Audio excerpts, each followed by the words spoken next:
Recording in progress.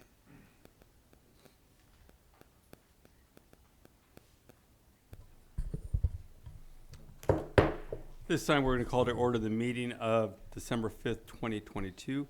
Councilmember Sentence, will you lead us in the Pledge of Allegiance? Ready, pledge. I pledge allegiance to the flag of the United States of America and to the republic for which it stands, one nation, under God, indivisible, with liberty and justice for all. Thank you, sir. A roll call, please. Councilmember Perez, Present. Councilmember Resendez, Here. Councilmember Morales, Here. Councilmember Burns, Here. Mayor Velasquez. Here. Real quick, Mayor, just so you notice, Jennifer's voice is a little deeper than normal. I did notice that. She is sick, but she is online, and David and Paul will be running that side of the meeting. Okay, not a problem. We'll now move, verification of agenda posting. Thank you. The agenda for the City Council of the City of Hollister regular meeting of December 5th, 2022 was posted on the bulletin board at City Hall on November 30th, 2022 at 1:40 p.m. per Government Code Section 54954.2. Thank you. We're going to now move to the consent agenda. Are there any items council like to pull? Mayor Velasquez. Go ahead, sir. Thank you. I'd like to pull A1 and A6, please. Is there any from the public? No, sir. Is there a motion? So moved. Is there a second? Second. Motion second, all in favor? Aye. Yes. Aye. Motion carries. We'll move to item A1. Go ahead, Mr. Burns. Thank you, Mayor. Just a request for a minor correction to the minutes, and it's as it relates to G2, the information report that I provided, and it should be on the packet, page 11, and it's on line 7 of the first, or actually the paragraph, and that line begins with storing of boats, recreational vehicles, and cards. I'm going to recommend that cards be amended to cars, please, and that would conclude my request for amendment. Thank you, Mayor. Thank you, sir. Any other questions, comments? Any speaker cards? No, Mayor. Is there a motion? Move to adopt with the suggested corrections. The motion, is there a second? Second. Motion second, all in favor? Yes. Aye. Aye, motion carries 5-0. We'll move to item A6. Yes, Mr. Mayor, members of the City Council, resolution number 2022-205, a resolution of the City Council of the City of Hollister, authorizing an agreement between the City of Hollister Animal Shelter and the Regents of the University of California on behalf of its Davis Campus School of Veterinary Medicine, on behalf of its Coret Shelter Medicine Program. Staff recommendation is to adopt a resolution authorizing the City Council of the City of Hollister to accept a $5,000 grant from Coret Shelter Medicine Program. You have any questions? Thank you. Is there any questions, Mr. Burns? Thank you, Mayor. Chief, I do have just a handful of questions. So what is it going to cost the city and staff time to actually provide the data?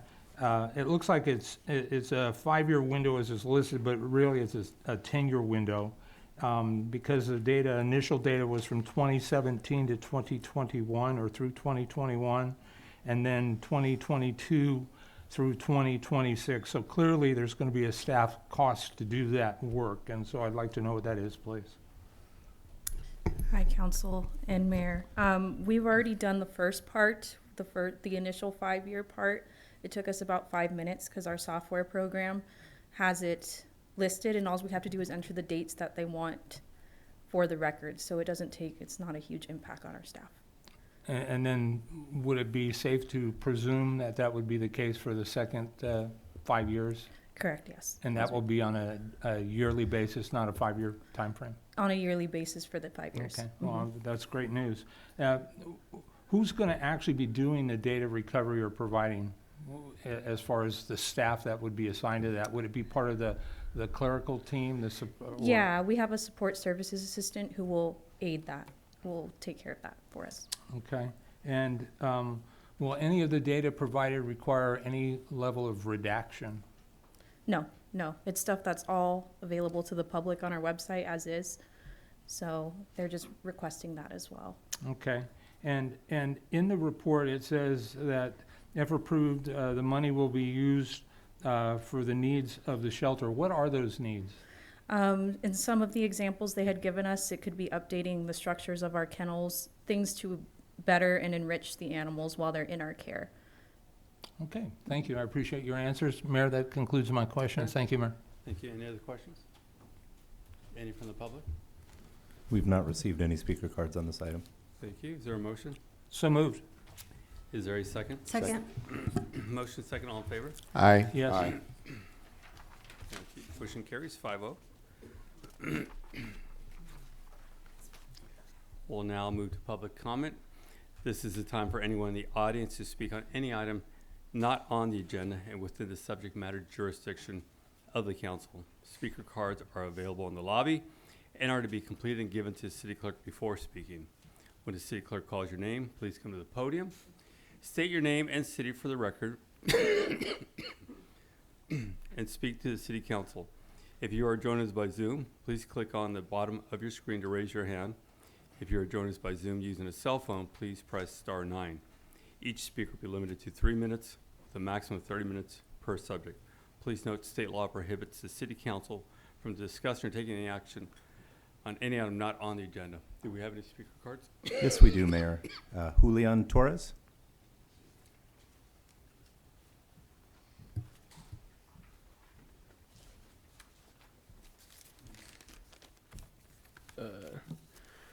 My name is Julian Torres, and I'm an artist and co-founder of a non-profit called Master of Possibilities.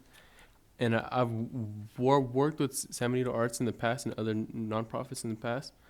But the reason why I'm here today is because I recently painted a mural on my own at my home, like on the garage wall and the fence. But as of today, the police department they issued a warning of code enforcement in violation of presence of graffiti in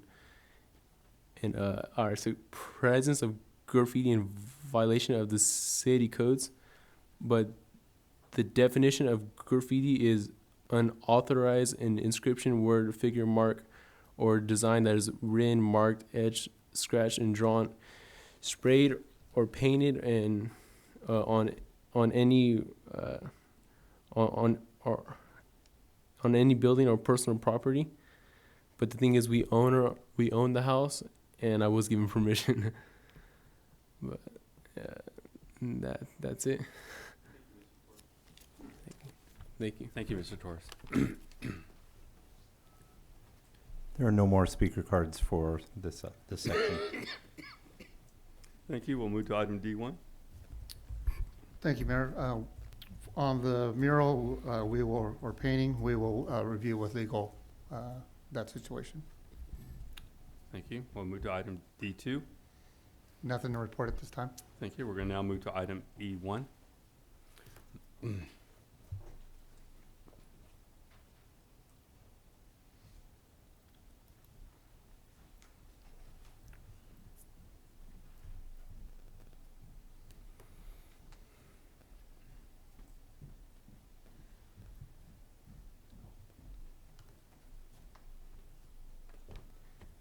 Good evening. Thank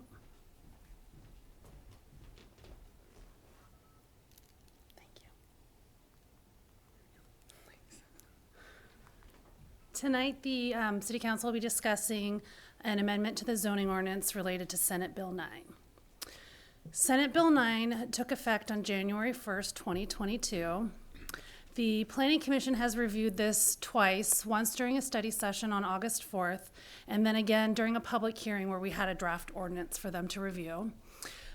Prior to the Planning Commission looking at it for the second time, though, the City Council adopted an ordinance amending the existing zoning ordinance to allow for duplexes in the R1 district, which conforms to the requirements of SB1. So that is already in effect. And then on November 17th, the Planning Commission adopted a resolution recommending that the City Council adopt the new chapter 17.26, 2-unit residential developments and urban lot splits. The purpose of Senate Bill 9 is to increase density and the variety of housing types available throughout the state of California. SB 9 applies only to single-family residential zone properties, but there are some exceptions. Some of them include if it's an environmentally sensitive area, if there are hazards that cannot be mitigated properly, if it's a historic property or historic district, and then if there were tenants previously located on the property, or if there are rent-controlled units on the property. In those cases, SB 9 would not be valid. So there's two types of developments that are allowed under SB 9. One is 2-unit housing and the other is an urban lot split. So what a 2-unit housing development is that on a property, you can have 2 primary dwelling units. So you can have your house and you can have another house within one primary lot. You can also have if it has not been split before, you can also have an accessory dwelling unit or a junior accessory dwelling unit. An urban lot split is when you take the existing property and split it to create 2 new parcels, and then you can have a total of 4 dwelling units combined within those 2 parcels. So there's just a small example on the screen where you can see kind of the difference of what can happen. You can have 2 attached, you can have 2 detached per lot, but really someone gets to play with how they're going to put the two units on their parcel. For 2-unit housing developments, the city has to review them under Senate Bill 9 ministerially. So there's no discretion that we're allowed to have. The state has exempt them from the California Environmental Quality Act, and the state gives us the minimum setbacks. So they are different from our setbacks for single-family dwellings. So it's a minimum 4-foot interior, so side yard, and a minimum 10-foot rear yard. So those are different from our setbacks for one single-family dwelling. We have to allow for these units. So there are some times when some of the requirements does get waived. If for some reason the existing dwelling has to be demolished in order to allow for this 2-unit development, if the existing dwelling had setbacks that are less than what the state is saying we have to allow those to continue. Again, the units can be attached or detached. They have to provide a minimum of 1 parking space, off-street parking space. And there are a few things that the city can impose if we wanted to. Some of those restrictions include restricting short-term rentals and providing some design standards that are objective that the developer or homeowner would have to follow. For urban lot splits, again, that's taking the existing property and dividing it into 2. The one requirement is that one parcel has to be 40% of the size of the original parcel. So you can't have a very small remnant parcel and a large parcel. The property owner, if they're choosing to do an urban lot split, this is different from the 2-unit residential split, but in this case, they have to occupy one of the units for 3 years. They're only allowed a maximum of 2 dwelling units as we've drafted in the ordinance. So they get 2 existing primary dwelling units when there's a lot split, but they can't add an accessory dwelling unit. And all of the setbacks and requirements for 2-unit residential developments applies to this as well.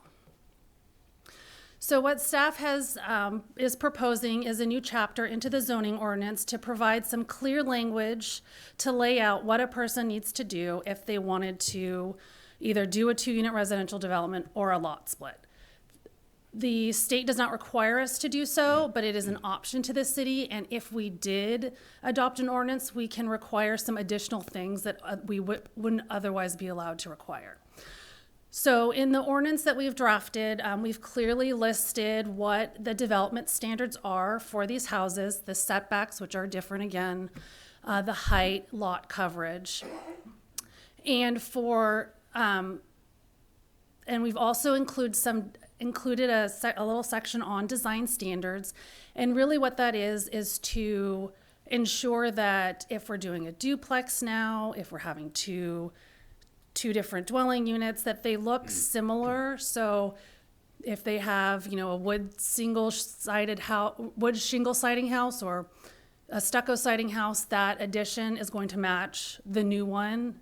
The new one would match the old one, just so you have some design consistency. So we're looking for, consistency in colors, consistency in materials, and roof forms. We, as part of this, have also established application submittal requirements.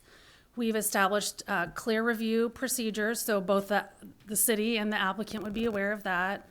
And two things which we are allowed to require, which is not, if we didn't have the ordinance, we wouldn't be able to impose, but one is requiring the affidavit. So if you're doing the lot split, you're gonna say that you are in fact living there for 3 years. And the other is to require a deed restriction for urban lot splits. So that deed restriction would prohibit them from splitting it again in the future, and it would let future property owners know that there is a restriction, that the lot was previously split and you can't split it again.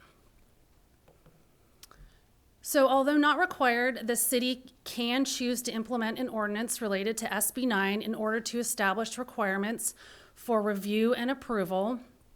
By adopting this ordinance, the city can do a few things that we otherwise wouldn't be able to do, which is to restrict the short-term rental, to require the affidavit and the deed restriction for the urban lot split, and to include the design standards within the ordinance that we can then apply to these developments, These requirements don't conflict with state law, but if we don't have them in our ordinance, we can't impose them. That concludes my presentation. I'd be happy to answer any questions that you have. Thank you. Any questions? Councilmember Burns? Thank you, Mayor. Just a couple quick ones. How do legally permitted and already established garage conversions have an impact on this, or do they? So, because there's two different types, so in the ordinance,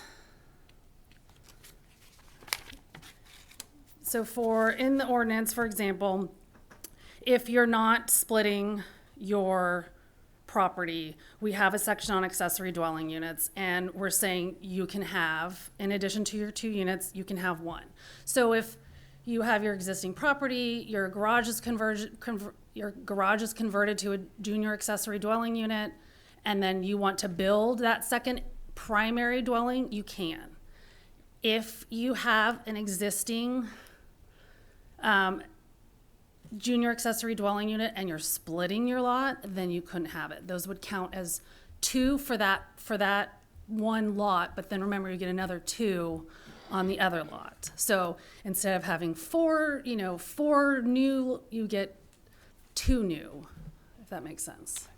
I think so. So again, if I wanted to split a lot and, in essence, build 4 units, then I couldn't do a garage conversion in addition to, is that correct? Correct. You get 4 units, 4 lot split. You get Right. 4 total units between the 2 parcels, so 2 on each. And you get to choose how you want to do it. You could do 2 on one, you could do 2 on the other, or 2 on one and an accessory dwelling and 1 on the other. You kind of get to play with the numbers, but you're capped at 2 for urban lot splits. Okay. And you were talking about a deed restriction. And is that already part of the existing law, or is that something that this council would need to adopt the ordinance to create the deed restriction process? Correct. So in order for us to impose it, it's an option. It doesn't conflict with the law, but in order for us to impose it and require it as part of their submittal and what they need to do before they can get a building permit, that has to be in the ordinance.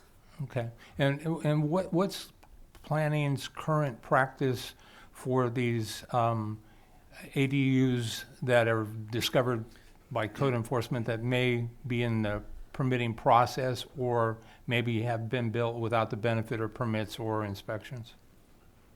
So the state has specific regulations that we have to follow for existing. And we can't require, there's a number of things we can't require, but Eva can probably speak to that one better than I can. Thank you. Sure, sorry.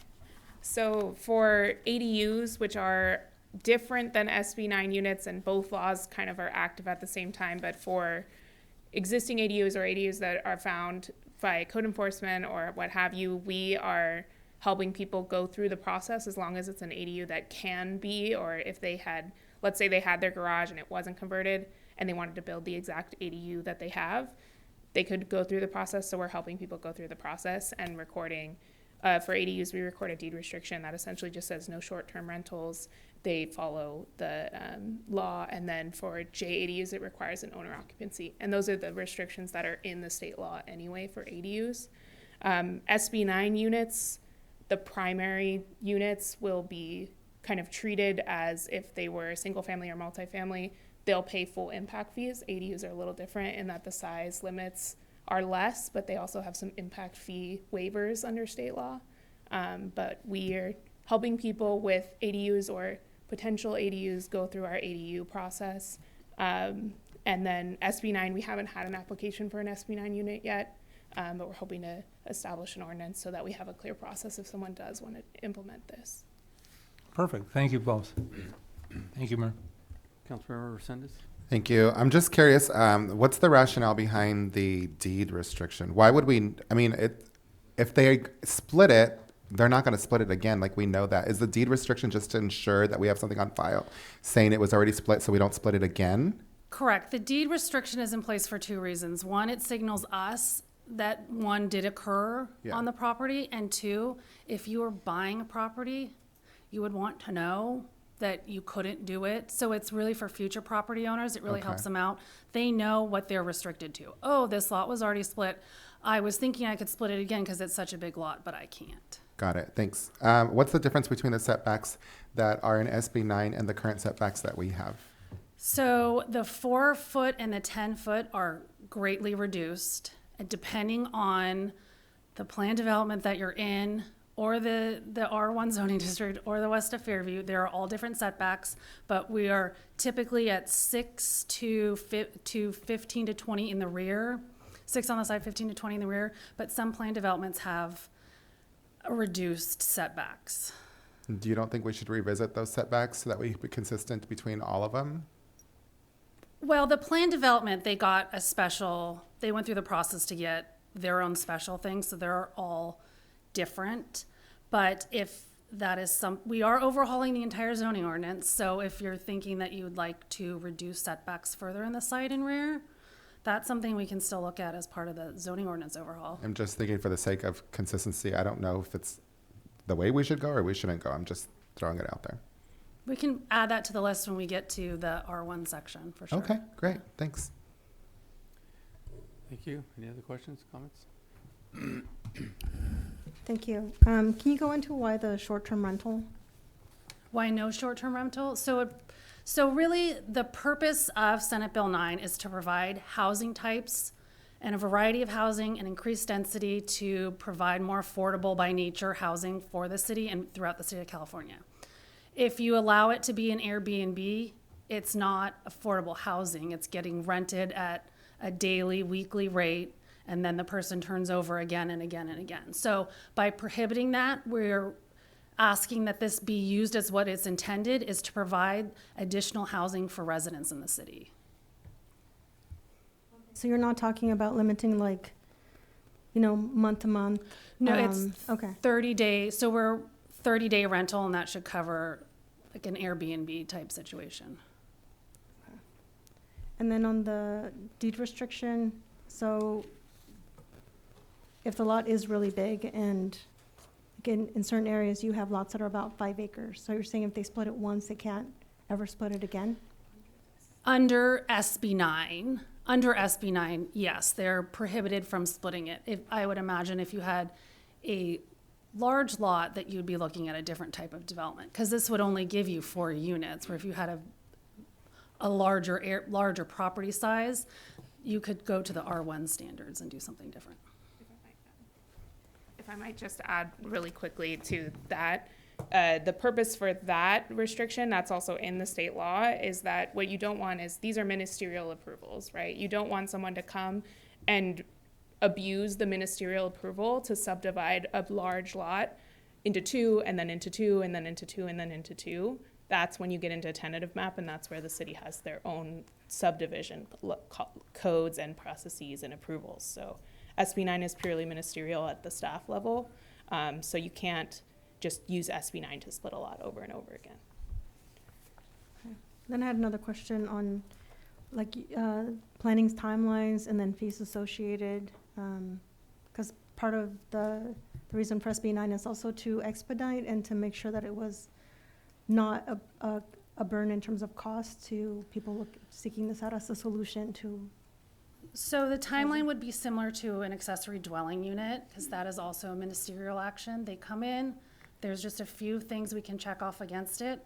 Like if they came in and they had a 2-foot side yard setback, we could say, this isn't, you need to fix this, whatever it is.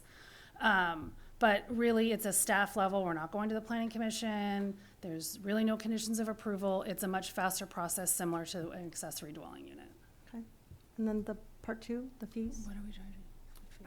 So I think right now we don't have a specific SB 9 fee. We have what's called an administrative permit review, and I believe that that's about $1,000 for the planning review. But one thing that we'd like to do is look back at our fees, because there might be some new applications under new state laws that we want to reconsider and reevaluate what those true costs are. But the administrative permit review is a staff level review, so that's what we'd be charging for this. Thank you. Thank you. Just going back to the fees, I think it's important we learn from the past where fees were kept artificially low, how it caused problems to this community. So it's very important. ADUs, as you pointed out, are at a lower fee, but this is something different, and be aware. We don't want to go down that path again. Thank you. All right. At this point, we'll open a public hearing. Do we have any speakers? We do not have any speakers on this item. This time we'll close public hearing. Any other questions or comments from council? Is there a motion? Mayor, I'd like to make a motion that the city hold a public hearing, which we've just now done, read by title only, waive full reading, and introduce an ordinance of the city of Hollister amending Title 17 zoning ordinance of the Hollister Municipal Code, and schedule a second reading and adoption of the ordinance for the December 19th, 2022 city council meeting. Thank you, sir. Is there a second? Motion and a second. All in favor? Aye. Yes. Aye. Motion carries 5-0.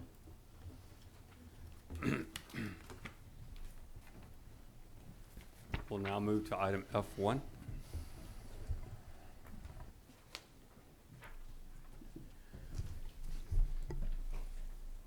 Mr. Mayor, members of the City Council, resolution number 2022206, resolution of the City Council of the City of Hollister authorizing an agreement between the City of Hollister Animal Shelter and Best Friends Animal Society. Recommendation is to adopt a resolution authorizing the City Council of the City of Hollister to accept a $14,000 grant from Best Friends Animal Society.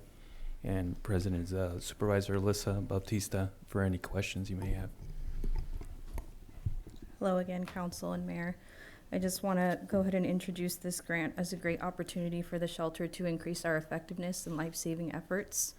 With this $14,000, we'll be mentored with a neighboring facility, Santa Clara County Animal Shelter, who's renowned throughout the state for their high save rates and life-saving efforts in the animal welfare industry.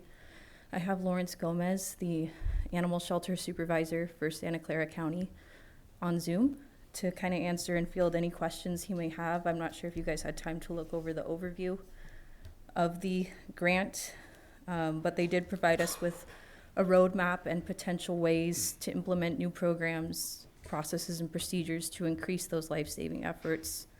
One of those being the closure of the night kennels, as well as the ceasing of intaking healthy stray cats. Does anyone have any questions? Go ahead, Mr. Burns. Thank you, Mayor. I do. I have just a handful of. First of all, who is Best Friends Animal Society? I didn't see anything in my council packet that really talks about who they are. Yeah, so they're a nationally recognized organization with the main goal of trying to decrease the euthanasia rates within the shelter with new implementations and programs, most of them being with backed up shelter data throughout UC Davis and their own people who have received grants prior to. Okay, and so I read in the packet information that they would be working with your staff, and so is they from the national organization, or would it be folks from Santa Clara County? Correct, yeah, they pair us with a mentor with the highest save rates closest to us, and that's who they selected to kind of mentor us throughout this process. Okay, and on item number 3, it talks about OS. What in the world does O/S mean? That's owner surrender. Okay, thank you. For the life of me, I could not connect the dots on that, and it was in there a couple times. Where it also talks on number 5 where it says increased funding for spay and neuter and treatment of sick and injured going. Where's that funding going to come from? That funding is going to come from the grant and be used just because our budget sometimes doesn't allow for the life-saving efforts that we would like, and that would be to push forward with animals that can be saved that have a healthy prognosis otherwise, but it's just a sometimes more costly medical procedure. Okay, so that would come out of that $14,000 allocation? Correct. And I know when they overlooked some of our processes and procedures, they wanted to do more basic care for our animals, just the basic vaccinations, rabies, distemper parvo, bordetella, and for our cats as well, because right now within our budget, it doesn't fit right now within our budget to offer even the most basic medical care for some of our animals. Okay. In the council packet, I also noticed that towards the very end, it talks about the distribution of the resources, 3 separate payments to the city of Hollister in different increments, and also mentions the Santa Clara Animal Services, and so for $5,000. So is that connected, or is... That'll be separate from our $14,000 allocation. Okay. And so I do have some concerns on item number 2, even though I agreed that the night kennel should be closed. As I recall, it was a council majority that wanted those kept open. So having said that, does the Best Friends Animal Society have a room to move on that so that that could be kept open and we could still receive the grant, or is that a hard no? So I think based off my conversations with them, the only way we're going to get this grant funding and continue to be open to even more grant funding is by being open to these new processes and procedures, because they've been proven to work. And that's why I have Lawrence here to kind of speak on that, because he's actually enacted it in his county, and maybe he could speak more to it and the effects it has and Okay. the benefits, if you'd like to hear from him. Oh, absolutely, but just so I'm clear that if we choose not to close the kennels during the evening hours, the probability is we won't receive the grant. And what I just also heard you say is that this could absolutely be a stepping stone to future grants being awarded to this city as well? Correct. By raising our save rate and implementing these new processes and protocols, we're open to even more larger grants for our life-saving efforts. So we're almost there. We just kind of need to push through and reevaluate some of our processes. A lot of them are outdated. And with the data we receive from UC Davis and neighboring agencies, these are implemented and proven to work. Great. I would like to hear at the mayor's direction for our speaker and know that I support this 100%. Thank you so much. Thank So you. we'll go through all the questions from council, and then we'll come back and ask for his input. Go ahead, Mr. Resendez. Thank you, and I apologize if I missed this. If we accept this, how long are we essentially required to do what's asked of us? So I don't think there's necessarily any time frame per se. Are you talking about how long we Let's have talk to? about closing the night kennels. What if we close them for a week? Are we good? Do we meet the requirements of the grant? I don't think so, because it's not going to affect change. Yeah, so the way we need it specifically, to. how long? Is there any language in there that says how long we have to abide by? There's no the language requirements? per No. se, but I know with best friends, if we get to a certain save rate, it elevates us to a higher grant level, which could include So more. this is my concern. I don't pretend to know. I'm not an animal expert. I don't pretend to know the specifics, but I do know that this could be a little controversial with the people that are extremely passionate in our community about saving the animals. If I'm looking at it from a logistics point of view, of course, your numbers are going to go down because we're not taking in animals from the night kennels anymore. We're not taking in animals that are OS, owner surrender. We're not going to take in, we're only going to take animals that we think that we can help. So all of these things I understand will make the numbers look better on paper.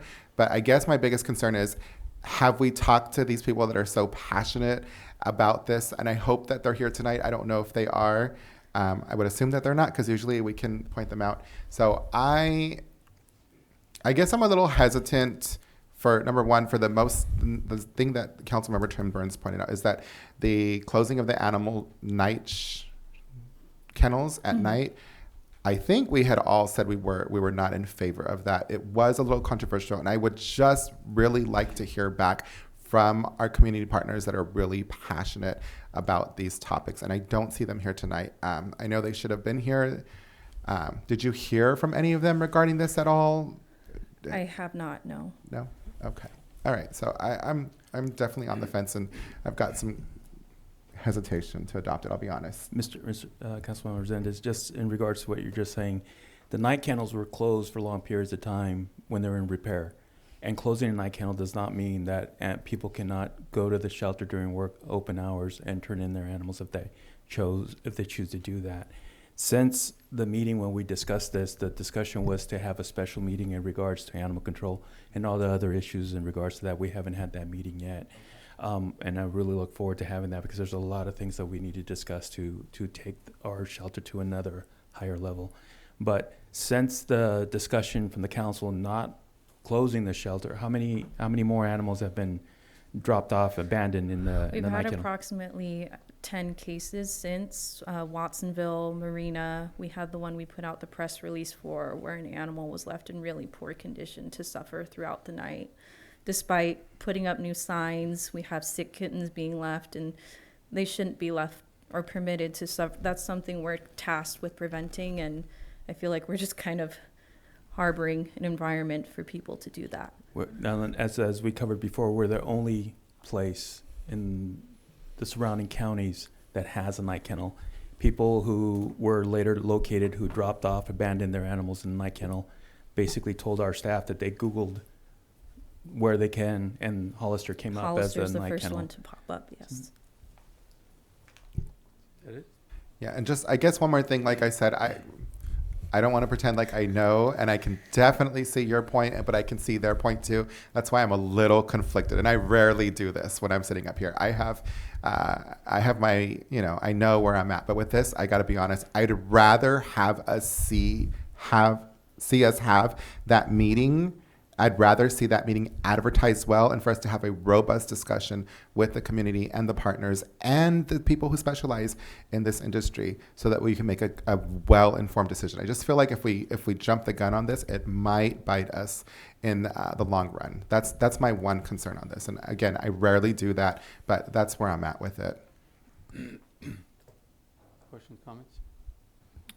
So thank you very much. Thanks for looking at how we can make our shelter an evidence-based or evidence-informed organization. I would like to hear from Lawrence. I know that Santa Clara County does a phenomenal job. I know that they do a lot of training, keep up with best practices.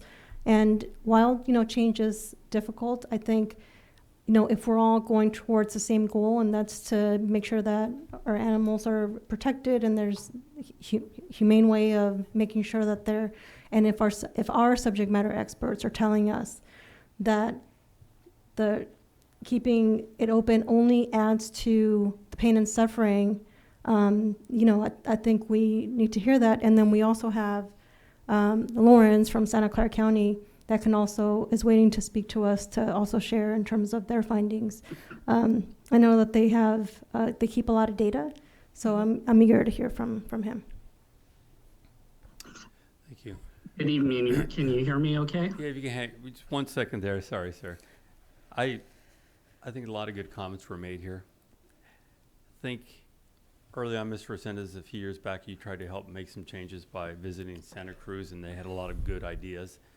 And I think one thing we've seen over and over is a lot of comments, criticisms, but very little help in the end. And I think we experience this over and over. A lot of come over and throw things at us, and then when they ask, is there to come help, all of a sudden everybody's too busy. We've been threatened with lawsuits from a group that wants to take the grant money that was given to the city to improve our shelter for themselves. And these are the kind of things that keep happening with some of these other groups. I think long term, we all agree there has to be changes.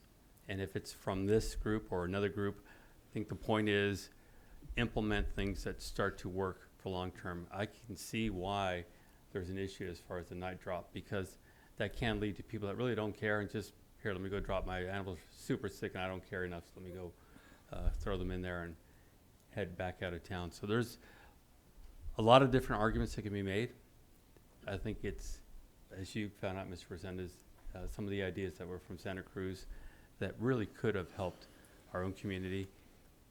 Now's the time to really start working on it. Thank you, Chief, I know you've been working hard to make a lot of these changes, and I think it's important, and I think the route you're going has been the right course here, and it's important that we set up a structure that we have the foundation that builds upon that, rather than a lot of promises. If we just give people the money, they'll fix something, and then they're gone the next day. So I'm looking forward to hearing the ideas from them, and including a lot. I would like to hear, as everyone pointed out here tonight, is let's hear from some of the other groups as far as Santa Cruz, what they're doing. I'm sure they're doing very similar things.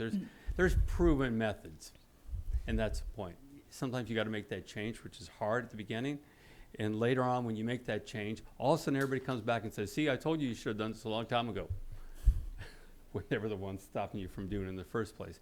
We keep seeing this, and those that bring in the bad ideas are always the same ones that run away and blame us for the mistakes they brought to us. So it's time to look at new methods, and I'm happy to hear from the gentleman today, and looking forward to hearing conversations to help benefit our shelter. Go ahead, sir.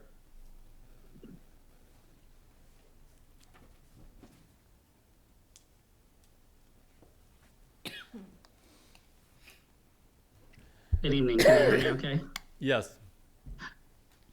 Good evening. Thank you so much for inviting us to this council meeting. We're very excited to work with the Hollister team. We've met with Alyssa and her team, and they're great. And I understand all of the concerns behind some of the items that were listed. And the goal behind these items is not to reduce services or to, limit resources to the community and to animals in the community. It's to figure out ways how to better serve and to be able to serve in the more humane capacity, so that we are meeting best practices, and we are providing best care to animals, and we are providing best service levels to the residents of Hollister. And so the thing about the night kennels, we understand the concern about not having them.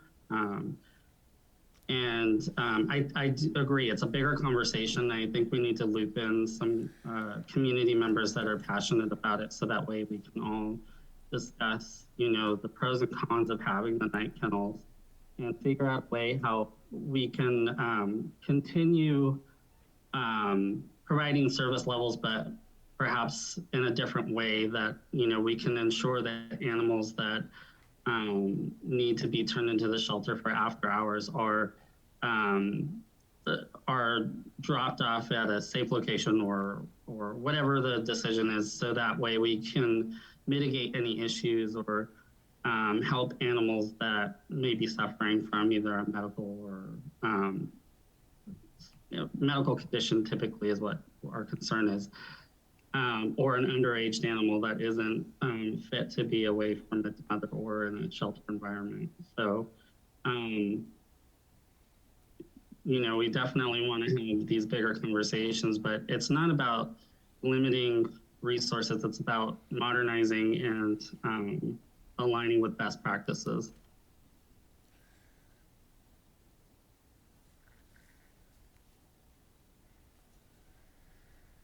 Thank you, sir. Mr. Burns? Thank you, Mayor. Is this matter time sensitive to the grant being awarded? And where I'm headed with this is this something that we could push to the 19th so that we could get more community engagement, or is this something we need to make a decision on tonight? They've been waiting for over a month now, and they're really looking for either an approval or, moving on. Okay, thanks. If I may, Go ahead, sir. Mr. Mayor, isn't there another grant coming before us, and is it connected to this group as well? It's connected to the UC Davis. To UC Davis? Mm-hmm. And that's a much larger grant. Correct. Do you think if this would be in jeopardy, if that one would also be in jeopardy if this one doesn't go forward? I think so, just because UC Davis wants us to start implementing best practice as well. And I know I had spoken to one of their veterinarians regarding the night kennels. They should be coming up with a new shelter guidelines for humane treatment of animals, which is implemented throughout all California shelters, which is actually saying that night kennels are inhumane, and that should be published by the end of the year. And I believe that is coming before the next council meeting, and I think that's a $50,000 grant. Correct. Yeah. Thank you. Mr. Resendez? Thank you, but most grants have a deadline. So is there a deadline attached to this one? If so, what is it? There's no deadline attached. I've just had them on the hook waiting for over a month now. So I can't support this for a number of reasons. There's no deadline. There's no timeline specified as to how long we have to abide by these. Again, I would like for us, if we can, to push this and all of the other issues that are being talked about to a date certain. And I'd rather do a special meeting, I'll be honest with you. And I'd like to see it well advertised so that we can invite the people that are passionate, other community partners, so we can have, again, a very good, robust discussion. Educate myself, educate the council, educate the community members about what some of these decisions we're going to do, how they're going to impact the services for our pet friends. That's what I would love to see. And if we can get that on board as soon as possible, I definitely would go for that, and I'd make a decision then. But as of tonight, I definitely cannot support this. Thank you. Mr. Perez? So our system right now is not working that well, is it? No. No. And this nationally recognized organization wants to come and help us with this whole situation.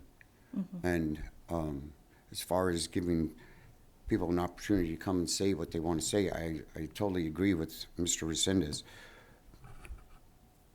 Change is not always easy for us, but if this is a proven system, then I think it's a no-brainer. As far as pet-friendly people, I got a wabbit, I got a turtle, I got a koi fish, I got dogs, I got them all. You know what? I love animals, and I hate to see them mistreated or abused or neglected.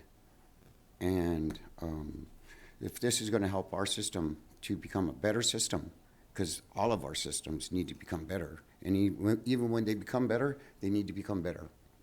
So I am in total support of this, and thank you for all these different grants that are coming our way through your department. Good job. I'm in full support as well. Thank you for doing all the research and reaching out for not only technical assistance, but also academic assistance in terms of best practices. And I'm looking forward to reading the research on night kennels. And so, does our animal shelter collaborate with other organizations? Or are you open to collaborate with other organizations? Yeah, so I'm actually part of a huge shelter management group throughout the state. So we work on transfers with other shelters for some of our hard to reach animals that may have been here for 5-6 months, trying to get them a fresh view. So we'll get help from other shelters, and we'll also outreach when we have the capacity to do so to return the favor. So it's a huge Network. group effort. Mm-hmm. Thank you. Mr. Burns? Thank you, Mayor. For either the assistant city manager, or city attorney, this feels really odd to me because most grants I'm familiar with are very detail specific, and perhaps we weren't, the information wasn't provided to us. But, again, I think that I'm going to support it. I said at the beginning, and I said at the last go-round, but I also have some concerns about, I think Councilmember Resendez brought up a real good question, as in, so if we move forward with this and we decide it's not working for us, or we do get a backlash of complaints from people about the shelter or the night drop being shut down, how are we contractually obligated, and is this consistent with other grants? I've only been involved directly in a few, but this feels very loose to me, and I would have thought it would be very well written and very, very clear and concise. Thank you. So in the agenda is, or part of the agenda packet, is Best Friends Animal Society Save Them All. It's a letter that's serving as the acknowledgement between the shelter and the Best Friends Animal Society. And so the city is making specific commitments as outlined in that letter. So you would be bound by those commitments if you accept this money. Can I ask? Does it say for how long, though? I guess that. It doesn't. There's no timing in there. And typically, I do see time limits with grants. This is different than anything I've seen. It doesn't mean it's not allowed. It's just different. So would there be a way to tighten this up in legalese so that, I think it's a great pilot project. I believe it's going to be successful. I desperately want it to be successful. I think it makes the shelter more efficient, more effective. I think the community will support it. I know over years, the San Benito County Civil Grand Jury has often made comments about the shelter and concerns as well. So I think it's a good deal, but it just feels like it's an open-ended, and so I just don't know what our legal exposure is by signing off on this as it relates to how long we need to honor this if it's not working. So right, and it's not specific. If it's not working, the contract doesn't say. It doesn't mean you can't, prior to accepting the grant, go back and try to negotiate it. My understanding is that there are some concerns from staff regarding timing and the availability of grant funds if you wait. Right, and I get that, and I absolutely, want to move forward with it, and I'm going to vote yes tonight, but it's a qualified yes with reservation about the tightness of this grant, and perhaps this could serve as a I don't like the word warning, but I can't think of a better word, that moving forward I absolutely want things that are more well defined, because this to me is like, as a painting contractor, you do work and you either do it on a contract or you do it at what's called time and materials. And when you do time and materials, it feels like you're just opening up your checkbook, and in this case, it feels to me like we're just there's just a lack of clarity to the longevity of this thing. So, thank you, Mayor. Yeah, if I can add, hang on, or ask, this partnership, how did this partnership form, where did this relationship build from? How did this come about? Did they just approach us, or did you reach out to somebody else? How did this get started? I researched grant funding opportunities and applied for anything I could to kind of help us, get some plans in motion here for the Good, animals. Awesome. I think that's exactly what you want to be doing. So thank you for that. But I do hear the concern. I understand. I'm reading something too that says tentative plan subject to change. So I understand what Mr. Burns is saying. I think it's going to be a good path to go.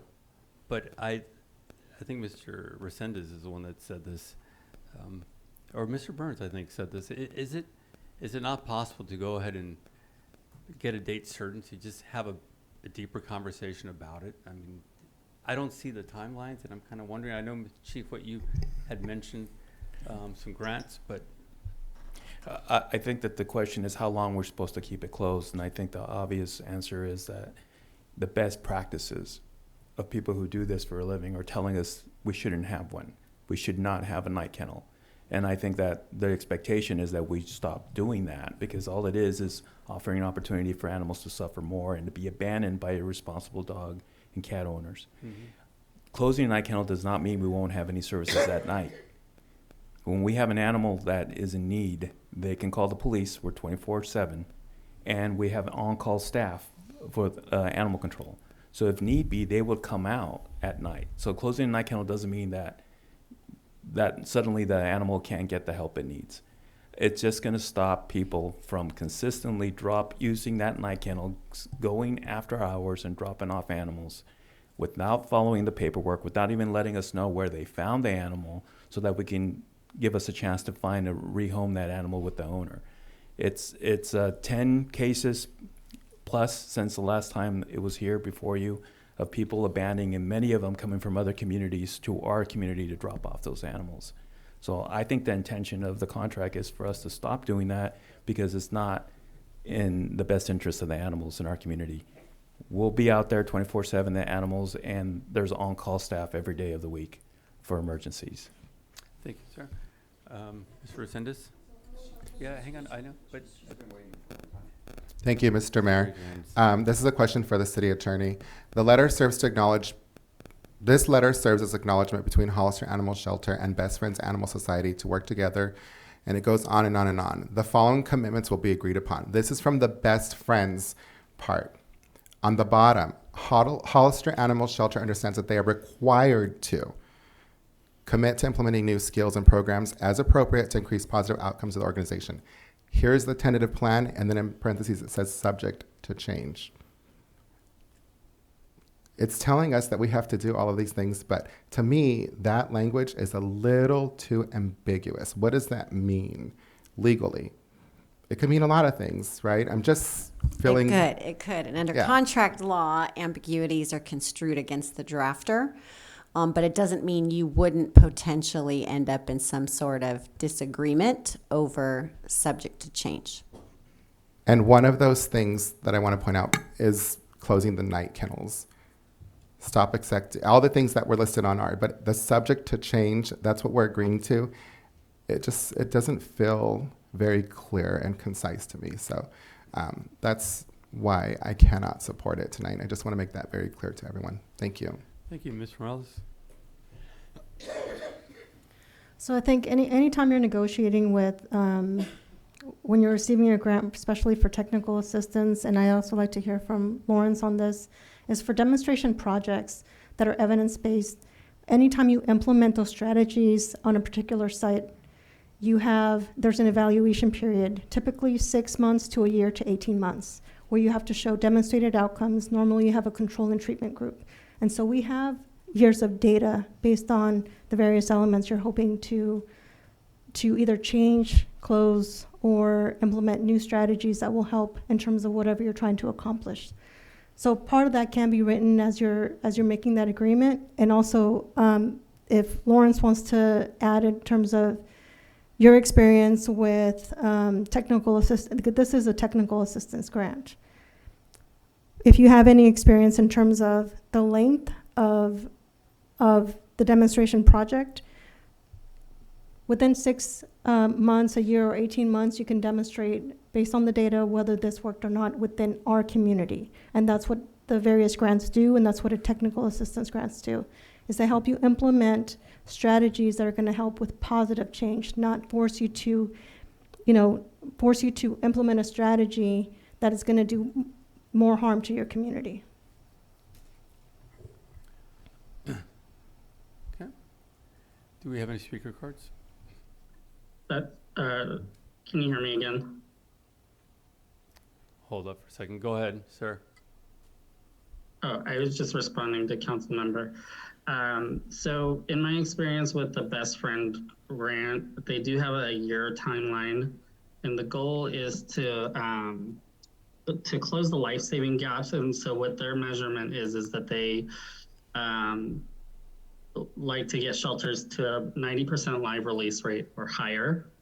And so to achieve that, they evaluate various programs within the shelter to try to bring them up to best practices to be able to meet that percentage in the grant.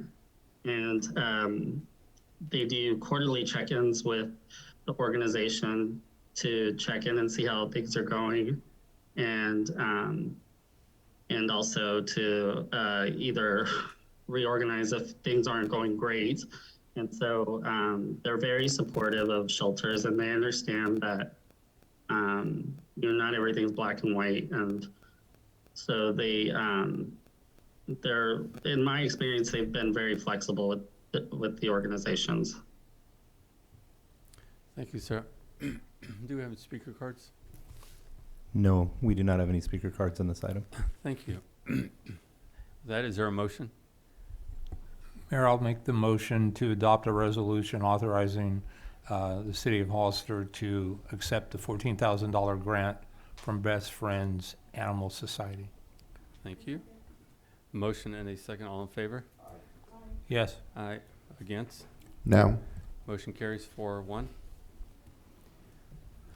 We'll now move to item G, reports from city council members regarding their committees. Councilmember Burns? Thank you, Mayor. I have nothing to report. Councilmember Resendez? Thank you, Mr. Mayor. Again, we're meeting with COG to interview and to get a new executive director on board. That process is still ongoing and nothing's been solidified as of yet. Thanks. Vice Mayor Perez? Excuse me, nothing to report. Councilmember Morales? December the 8th at 6 o'clock, City Hall, we have our business meeting. We'll be talking about the bike rally. Okay, I have nothing to report. We'll go now to item G2, informational reports. Councilmember Burns? Thank you, Mayor. I'd like to start by congratulating the Hollister Rebels youth football team on their recent championship. Congratulations to the organization and all of the players. Well done. Also like to wish good luck to the Hollister Vikings on their quest for a championship in Florida. Good luck to the organization and congratulations. Well done. I'd like to congratulate the Hollister Baylor's football team on their success this year. They fell a little short, but it wasn't for lack of effort, and you can't win them all. I'd like to get a status report on the Shot Spotter program. I know I've been talking about this for a period of time, and so I'd like to see something happen on that. I'm concerned that, we continue to have some high-profile things, and I think that would help. Also, I'd like to get a update on the cameras for the skate park. That's something that's been pending for a period of time, as well as cameras for the entrance to the 2 entrances into Sunny Slope Village. And I know that these are on a document later in the council report, but they're still heavy on my mind. Also still would like to get a status report on the new downtown sign that this council authorized for $250,000 that I thought was going to be up by now, and unless it's gone up in the last week that I haven't been downtown. I'd like to know when that's going to happen. That's a lot of money, and timing's everything. I'd also like to get the financials, the profit and loss for this year's 150-year celebration, to know how that all ended up. I've not seen anything on that. And finally, I would like to just suggest that rolling into January, that we start conversations, public conversations, formal conversations on the adoption of the next year's budget. And so with that, Mayor, that concludes my comments. Thank you, sir. Councilmember Resendez? Thank you. I think we forgot one, Mr. Burns. The Cowboys are leaving tomorrow to go to Florida. The cheerleaders are competing in a competition. So congratulations to them. And we are rooting for all of you guys that the council member had pointed out. I just want to ensure that the next meeting, we're going to have the consideration for the patches for the police department. I think we had support for that, for the LGBTQ plus community in light of the recent tragedy that occurred in Colorado Springs. I'd like to have that discussion as soon as possible. I just want to say thank you to the rec department and everybody, all the volunteers that put on the Lights On Parade. I'm sure you'll probably hear that a few times tonight, but not just the Lights On Parade, but all of these traditions and all of these actual community events that we do. These are some of the ones that we're known for. Everybody comes out to it. It was a lot of fun, and it was a great honor to be a part of that this year. I enjoyed being in the parade and not just watching. Usually we watch from the sidelines, and we had a great time. It was wonderful to see all the staff out there. I think it's important. We need to have a presence. We need to have conversations. We need to talk to our constituents and get out there in front of them. So thank you guys for allowing us to participate, and thank you for participating as well. Great job. And then for the Breakfast with Santa, I went to it. It was packed. It's packed every year, and I usually go every year. And Breakfast with Santa, from what I see, it's families, it's the community going out there, taking their kids out there. These traditions, it's just really, really warms my heart to see them. Thank you to all the volunteers, all of the rec department, everyone that's out there putting this on. And I look forward to all of the activities that are happening this weekend, or is it next weekend as well at Overdone Park? I think it's next weekend. Yeah, thank you so much. Appreciate it. Vice Mayor Perez? I just want to say Merry Christmas. God bless you all, and thank you for coming out to the these meetings. You know, this is what it's really about, and that's it. Merry Christmas. Thank you. Councilmember Morales? Well said, Vice Mayor. Thank you for those that took the time out of your evening to come speak with us. Thank you for doing that. Look forward to hearing from you. Happy holidays. Thank you to all the staff for all the hard work that you do, and we look forward to working with you in the next couple of years. Thank you. Thank you, Rec Department, again, for all you guys do out there. Really keep our community, what people see it as, that perfect little town. So thank you. Mr. Burns, I did hear something about that sign recently. So from what I've heard, they're trying to get that installed before Christmas. And I don't know if that means the day before Christmas, a couple days or what, but as I understood, the frame of it's ready, and I think they want to get it installed in the next week and a half, I think, to get it ready before Christmas. But hey, it should have been done a long time ago, right? Hopefully we can do some sort of a special event once that's done through the city. Thank you, Mayor. I appreciate it. Yeah, no problem. That is the intent, Council. As I bring up at every meeting, I want to make sure that the lawsuit that we won, that was brought against the city by Irma Gonzalez and Elias Salinas, which when it came out was based on misinformation, false information, pure lies, just to grab attention, headline stories. The result was a loss that now they owe the city $27,000 because it was based purely on lies. I want to make sure that is followed through on collections, because I don't think something like that should ever happen again, where somebody can just come out and just spread misinformation so they can get a headline story based on that and slander the city and council members with us. So please keep us posted on that. City Manager? Nothing to report tonight. City Attorney? Nothing to report, Mayor and Council. Chief? Yes, thank you, Mr. Mayor. In regards to what was just brought up, ShotSpotter, we've been working with the company. I think we can bring something forward in January as a presentation. for the city. They recommended us provide a lot of statistics for them so that they can have the data to provide a good presentation for the city council, what a proposal would look like. Also, the skate park, there has been some electricity issues, trying to find electricity there. That's what's holding us back for a quote for that, because it makes a big difference if they're gonna have to bring in electricity. There's some existing poles there, haven't been used for a long time. We gotta find out where the junction box is and if it's still active, and that would make a big difference in the quote. And the cameras on Beverly, both on Hillcrest side and Sunny Slope, were recently approved by the city manager. They should be going in before the end of the year. Thank you. Thank you. Is that it, Chief? City Clerk? Just to follow up on a comment earlier, the Christmas in the Park event will be at Dunn Park, and we're going to have ice skating Friday the 16th from 4 to 9, Saturday the 17th from 12 to 8, and Sunday the 18th from 12 to 4. Snow in the park will be on Saturday, December 17th from 3 to 8. And so we'll also have food vendors and a maker's market there, so I want to invite the community all out to attend. And Santa. And laser tag. I'm sorry, I missed laser tag 3 to 8 on Saturday, December 17th as well. Thank you. We'll now move to item, is that it? We'll now move to item G3. Thank you, Mr. Mayor. G3 is a report to council in regards to RV parking in the city of Hollister, and specifically in the driveways of our homes. Over the last few months, several complaints have come forward to the council in regards to current ordinances in our city. The most common complaint stems from current ordinances not allowing recreational vehicles to be parked on private residential driveways. Some of the complaints also are in regards to recreational vehicles not being allowed to be parked on a city street.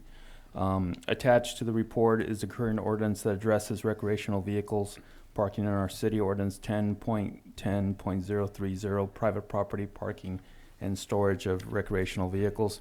One of the most common complaints involve residents advising they cannot find any storage facility to available for their recreational vehicles. I want to point out that code enforcement has made several calls to storage facilities in our city and the surrounding areas, and they've always been able to find some storage available. However, the larger vehicles, so like 40-foot recreational vehicles, some of the storage facilities are restricted. They won't take those larger vehicles because they're so big. Not all of them, but some of them. Staff believes it would be beneficial to share with the council, the public, some of the reasons why ordinances have been modified over the years to what we have today, and share some examples of other ordinances from other cities. In the packet, you received copies from Stockton, Santa Clara County, Fresno, and Gilroy. Of those, Gilroy is the only city that allows parking of recreational vehicles in the driveway under certain restrictions. Staff would also like to provide some options to change if the council decides to make those changes. The following are some of the reasons why recreational vehicles, RVs, boats, and trailers are not allowed to be stored or parked in the residential driveways in Hollister.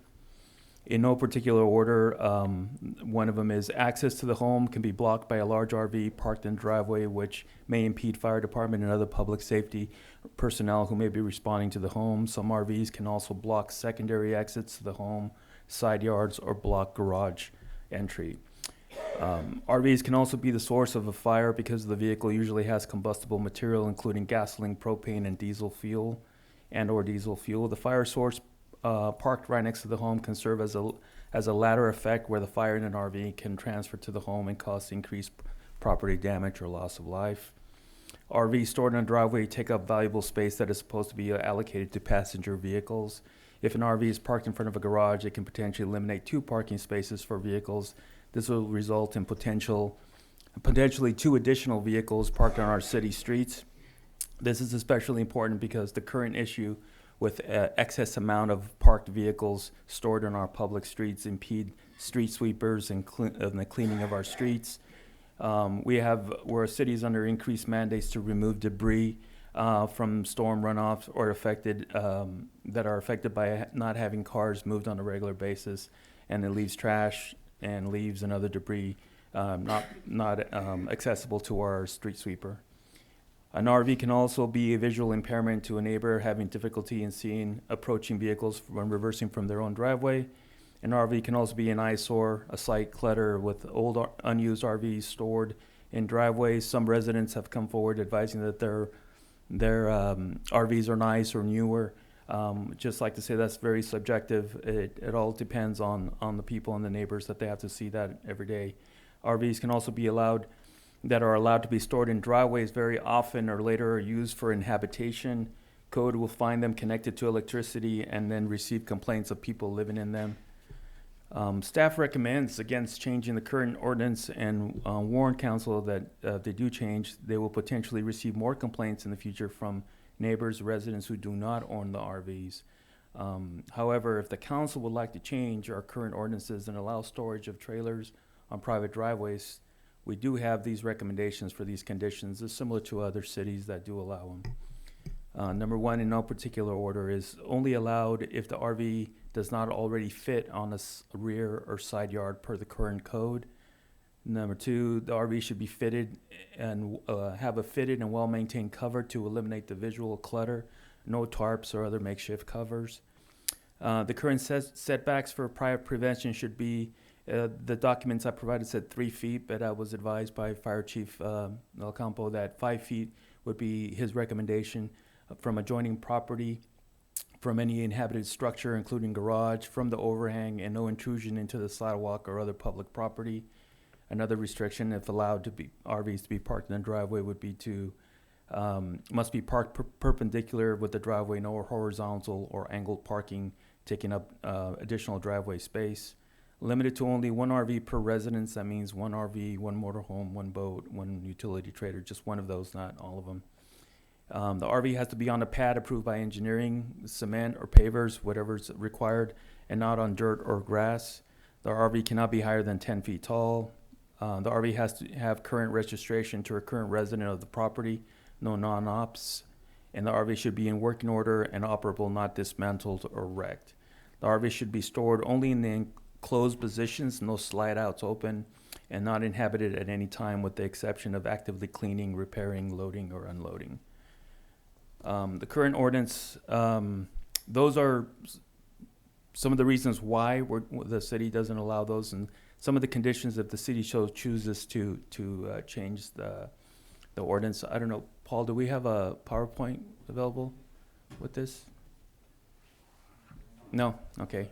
It's in the packet. But you can see it in the packet. There was some examples gathered by, on a very short notice by code enforcement, and some of the examples of some of the RVs that create blight and problems in our community.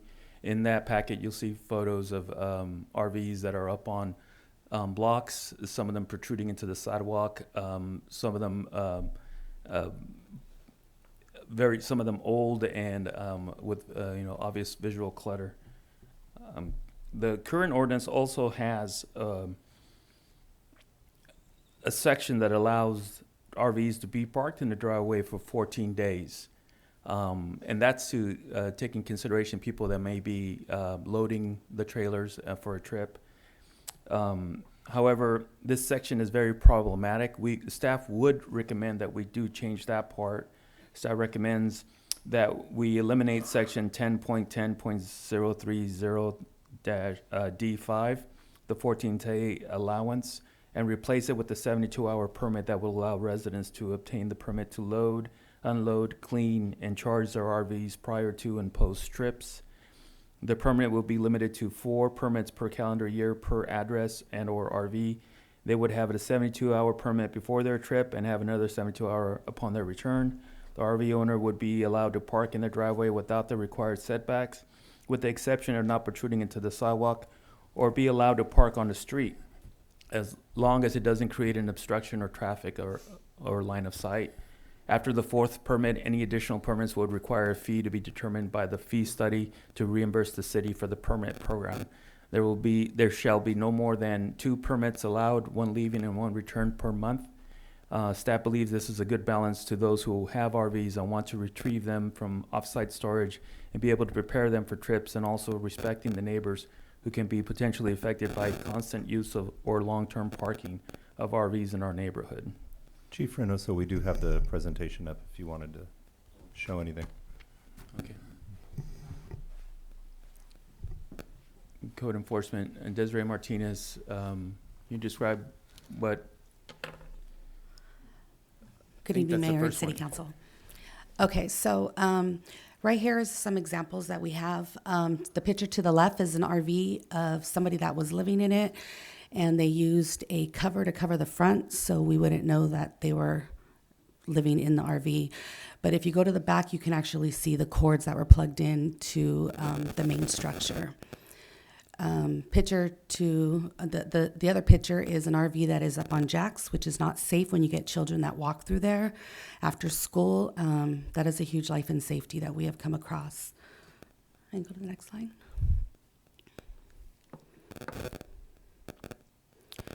This is an example of an RV that we had somebody staying in. There's no access if there is a fire in those structures. There's not enough space there for a fire engine to go by because this individual had all his pop outs and it was plugged into the main structure for somebody living in there.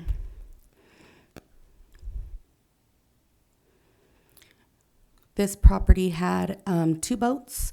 One that is stored on non-paved, and as you can see, that boat is over 12 feet in height, which is a huge nuisance as far as to the neighbor and also backing out of their property when they're pulling out from their side view. The next one, Paul. This property has completely covered their driveway with an extended unpermitted driveway, which now they have pulled their RV in and made a patio cover and put patio furniture in the front. This individual, they went and parked horizontal, which is a way for them to actually store that there. And now they've started spray painting. We don't know if it was the property owner or individuals, but the RV is spray painted. The next one, Paul. This would be considered an oversized boat that we would consider to be prohibited. It covers the property, and it's also not safe if you do have a fire in that property. There's no proper setbacks from that main structure, and it's taller than the main house. This RV is blocking all emergency exits. If there is a fire, the side house and the garage are being blocked. It is a longer driveway, which would fit something like that, but it's still blocking all the access, emergency exits. This is another one that was plugged in and someone was living in it on the public right of way. I don't know what happened with that one, but we wanted to trick you guys. So that is an RV that we received several complaints on. People wanted to know why we were allowing this RV because it was not a nice looking RV. That puts us in a situation where code enforcement has to go around and say, hey, your RV is not nice. I'm not going to allow this one, but I'm going to allow yours. So that's something that is not an easy situation when you have us approach the public for me to, tell them that their RV is not nice. So that's an example of that one. This is an example of an RV that does not have a proper cover. And as Chief said, if it does get approved, we would definitely want to go with appropriate coverage, which would be on our last slide. This would be something that we would consider a proper coverage if it is passed and approved, and that it would cover the RV from actually giving anyone an opportunity from living in it and not having to see if it looks like the previous slide where it was not a nice RV, as some people would say. And that's all of them that we've come across, or a handful of many. Yeah. Does you guys have any questions? Thank you. Councilmember Sendes? I'm just assuming those are all taken here in Hollister, right? Yes. Okay, thanks. I remember when I first got on the council, I think it was the mayor, and I think that was it. That's here still. We did have this conversation, and I'll be honest, I wasn't really understanding what the issues were when I first got on the council with a number of things, this including as one of them, right? But I've got to say I'm with the staff on your recommendations. Basically, I do a lot of canvassing and I do a lot of walking and knocking and talking, and I've seen a lot of these things out there, and they're pretty concerning, especially in my district. So I get the safety concerns. I get what the people that are coming here asking for this to be visited for. I understand what their concerns are as well, but I have to say, when it comes down to it, it is considered a bit of a luxury. If you a responsibility comes with owning that luxury. A long-term responsibility comes with it. If you can afford to get an RV, and I get it, we live in an area where you can. There's lots of things for you to do, and to utilize that, then you're going to have to do your part to keep our city safe and aesthetically pleasing for everybody here. You're going to have to store it properly. If we go back and we revisit it and we want to change things later as far as how that goes, that's fine, but I'm going to go with what the staff recommends just to keep it the same.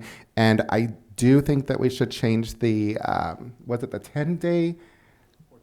14 period, because I remember when we agreed about that. Now it's like, okay, how do we know that it's been 14 days? And people would kind of skirt around it. So I'm being very, very transparent here. I did not understand a lot of the things that you guys have to deal with. I have a way better understanding of it now, and I 100% agree with you that we should keep it the same, and of course we should go ahead and give those permits. And I'm sorry for the folks that are going to be affected by this, but we all have to do our part to make sure our city is safe and aesthetically pleasing, and that we're being good neighbors. That's where I'm at with it. Thank you. Thank you. Any other questions, comments? I got a question. So when you're talking on the height, you are talking 12 feet. Is that from the boat, the bottom of the vessel, to the top of the rig? Or is it from ground to? From ground. Okay. And I understand the blight project problematic area. It's like almost like you're judge and jury, you know, and that's a tough spot for you. I do like the permitting process, but I don't.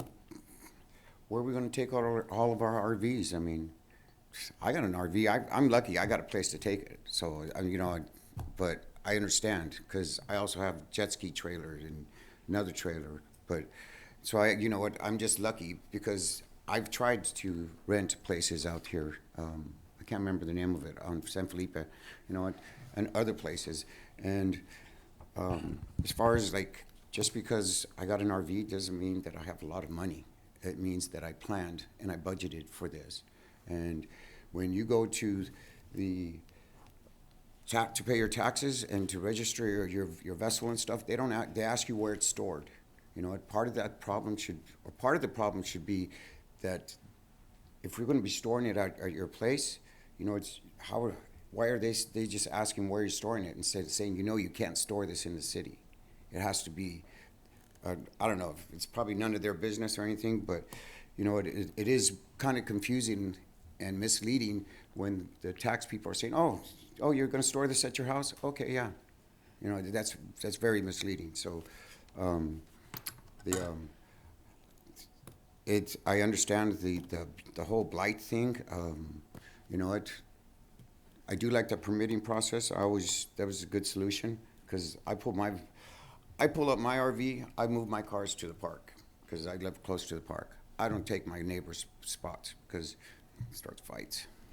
But you know, I would support putting one vessel per property if it follows all the rules that you guys were talking about. That's pretty much where I'm at. Mr. Burns? Mayor, I have a fairly long list of questions and concerns, and I'd like to reserve the opportunity to speak after public comment, Sure. please. Absolutely. Mr. Ellis? Mine are not that long. So on page 98, bullet number 6, RV has to be on a pad approved by engineering. There isn't a timeline. There isn't a description of, you know, whether it's an application or if it's an appointment. We've heard from other residents that they can't go in and talk. They have to make an appointment and pay a fee. And so there isn't clarity in terms of if residents need to make an appointment with planning, what's the timeline, if there's a fee, how long they're gonna have to wait, because, a lot of people don't live here. 55 to 60% of our residents don't live here, so that's an investment, part of planning as well. So couple concerns. While I don't, believe 14 days is a long time, but I'm not really sure if 72 hours is fine or not. I don't know how long it takes. I don't own an RV, but it seems really restrictive. Also, too, on the number of permits, 4 permits per calendar year means that we're basically telling people that they can only go on trips twice a year. To me, that seems really restrictive. So we said permit to go. So each way is a permit. So that means like 2 trips, So is that 4 permits? So I need clarification on that. If I may, it says 4 trips are with no charge at all. But if you're going to continually be parking your RV on the street or in your driveway that many more times, there would be a fee for the following permits. So there are limited number of permits with the exception of 2 per month. So that the issue has been a lot of people, some, God bless them, they have a lot of time to go on a lot of trips. But then their RV is going to be parked on the street or in their driveway for a long period of time. And to try to get that balance, they can have additional permits, but it would be at a fee after a fee study to pay for the permit, regulating the permit process. We need to make sure that the right person requested the permit and how many per vehicle per address.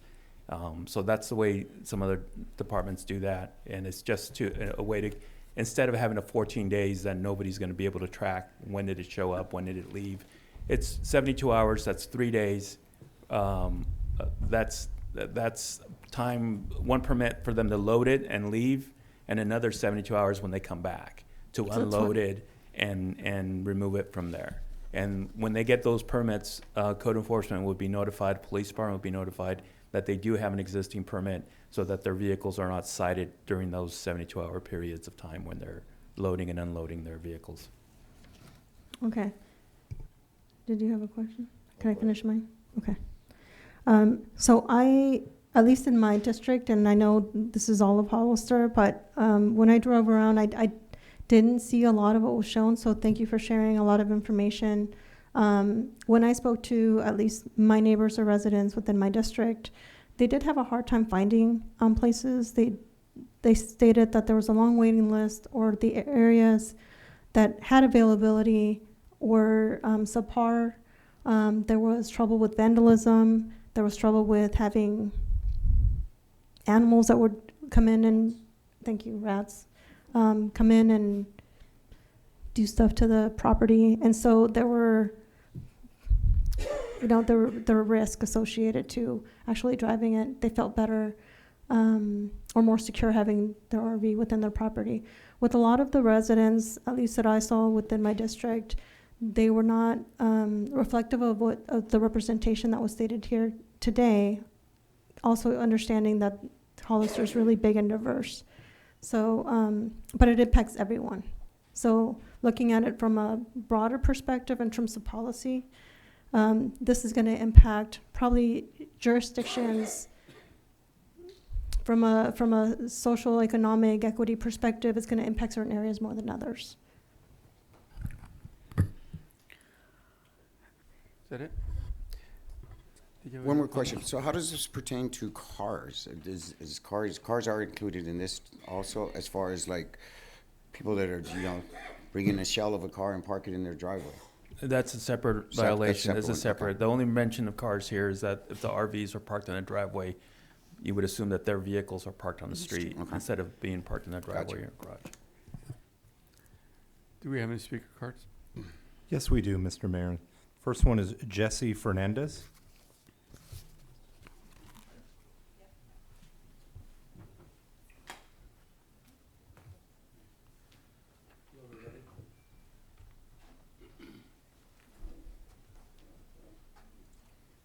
Well, I'm Jess Fernandez. I have a property here in Hollister. I had a boat and a trailer parked on my property. It's well exceeded the rights of the sidewalk and everything else. It didn't impose on anything. And I was requested by the police department to have it moved, okay? The first violation I seen, I didn't ignore it, but I figured it's kind of ridiculous. So then I received my second one. I got in contact with the police department, and I've since moved them. It costs an additional $300 a month now. So maybe I can get a rebate back from the taxes on my property, since I figured to turn around and park it on my property, since it was my property. I didn't know I had to deal with CC&Rs of the city of Hollister. I didn't think I was living in a gated community, another portion of that, and that's basically what I have to say. I think it's a heck of an infringement on somebody's pocketbook, for one, and their concerns in their own property and how they can maintain them and keep them under their own site. I think we should be allowed to do that. We've worked hard for everything we've worked for, and I think we should be able to have the entitlement of keeping an eye on it, personally. I don't know what you guys consider valuable, but what you guys consider valuable, do you set it in another location where you don't have a view on it? That's irresponsible.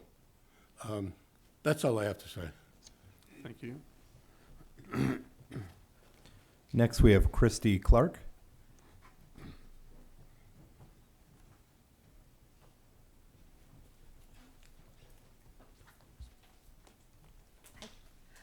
I'm Christy Clark. I'm also a Hollister resident.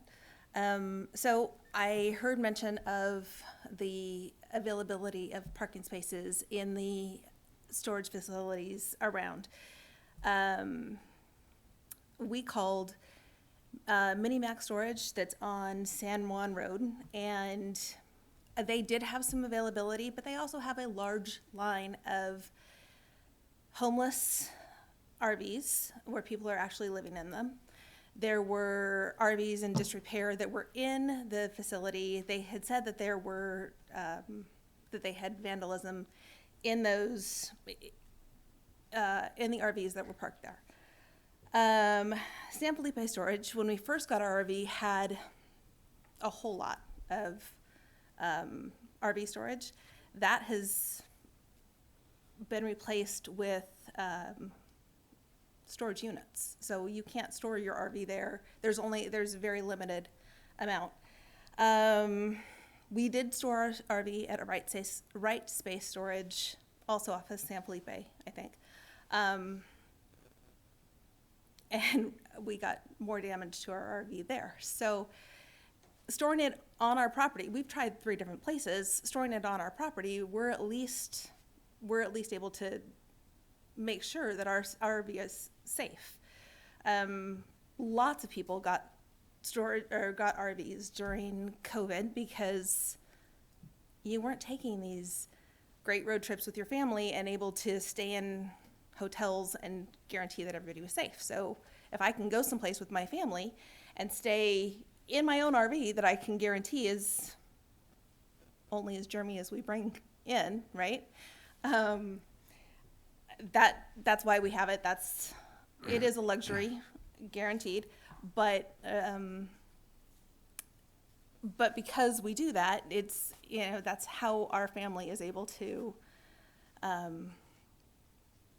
vacation.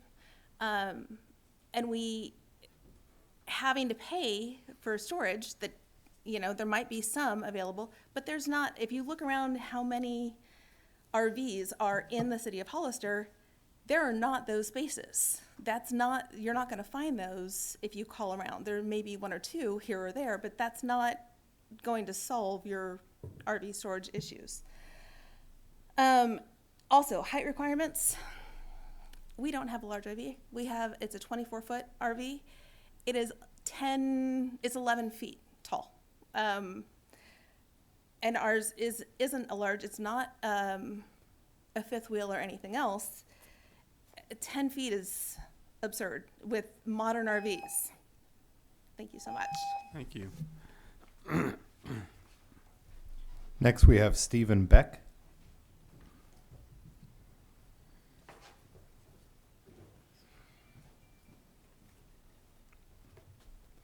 Hello, my name's Stephen Beck. I just wanted to talk about the RVs. I have a travel trailer, fits in my driveway. I have one vehicle. They both fit in the driveway. They're not sticking out on the street or the sidewalk or anything, impeding on anything else. And I just think it's ridiculous that it's my private property. I should be able to put whatever I want there. I do believe that all the conditions that the staff recommended to allow people to keep their RVs in their private driveway, I think I meet all those. So I just want to encourage the council to go forward with these changes. And then the other thing I didn't really care for was the permit thing. If I'm allowed to keep mine there, I don't need a permit, right? But there's others that are going to have theirs in storage, and getting a permit is a big, just more hassle, more hoops to jump through, more money. So I just want to encourage you guys to make these changes. Thank you. Thank you. Chris Larkin. Good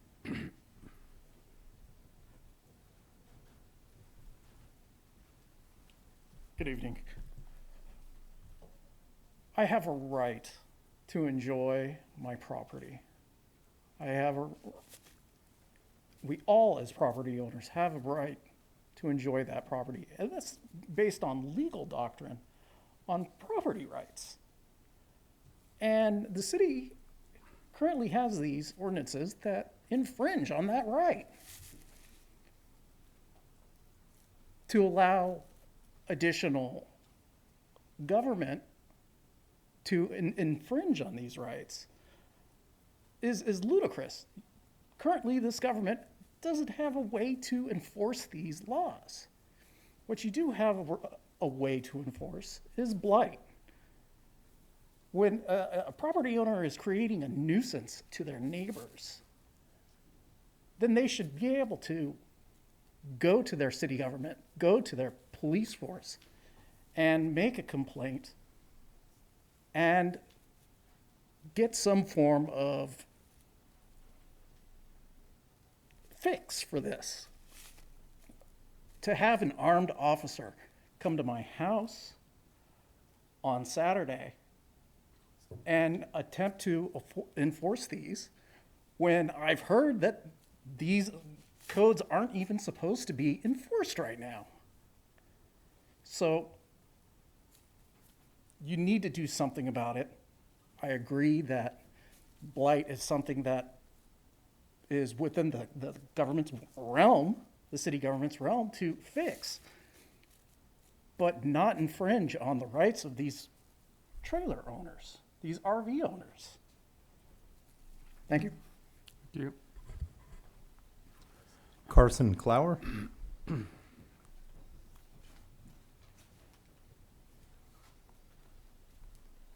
Good evening, Council. My name is Carson Clower. I'm with K2 Solutions. I'm a resident of the unincorporated area of San Benito County. And I appreciate your work on this. I do not envy your position. This is going to be tough no matter what you guys do. I do think you'll have to find the balance between the property rights of owners and the right to enjoyment of their neighbors. So that's going to be a tough task for you guys. I do think that, at least for me, the biggest part of this is just the safety aspect. I've been taking my kids to school, and I'll see RVs that extend out into the public right away by 6-8 feet, forcing kids into the street to go around the backs of the RVs. And when you look at the RVs, they go all the way up to the garage, so the people know that they do not fit. So in those cases, I would hope that the code enforcement or the police can get out there pretty quick, because, I mean, you wouldn't want to see somebody in a wheelchair having to wheel out into the street to just go around somebody's RV. The other thing I wanted to bring up is that there's been numerous instances where people talked about a lack of space for RV storage.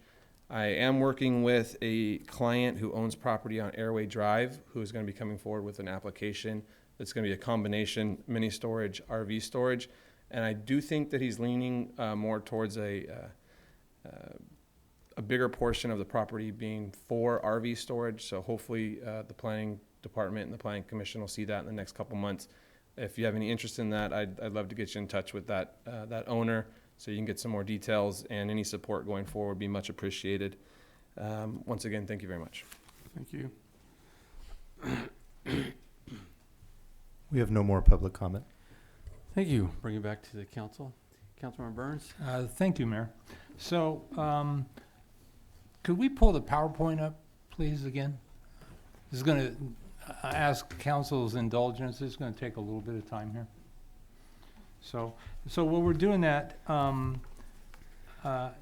in the spirit of transparency, I do want to put out there that I don't own any kind of an RV or a trailer, but my wife co-owns one with her brother. And so occasionally, if you go by my house, you're going to find a 13-foot trailer parked in the driveway. But I've been assured by the city attorney that it's okay for me to participate in this conversation. So I just want to put that out there to begin with. So,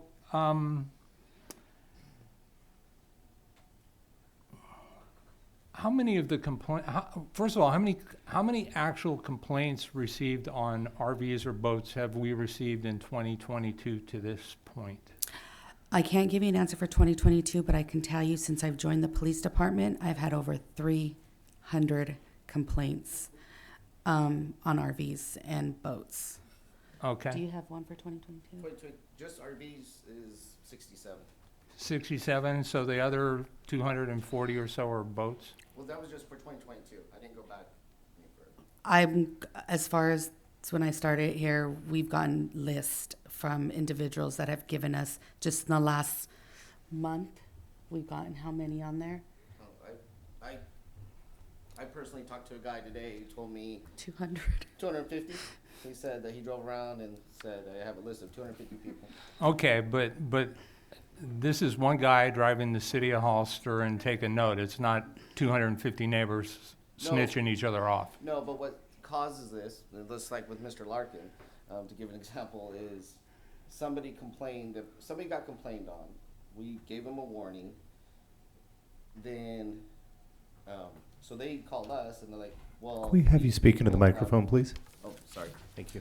These people have RVs here. Why didn't you do anything about them? And normally, if we go to a street, receive a complaint, and we'll see the other complaints, we'll address those as well. Where it's not as if we just got a complaint on this one and ignore the rest. We'll usually go around, and if it's in one area, like Bayberry was one area that we had to give several warnings, and Freedom and Liberty Drive was another one.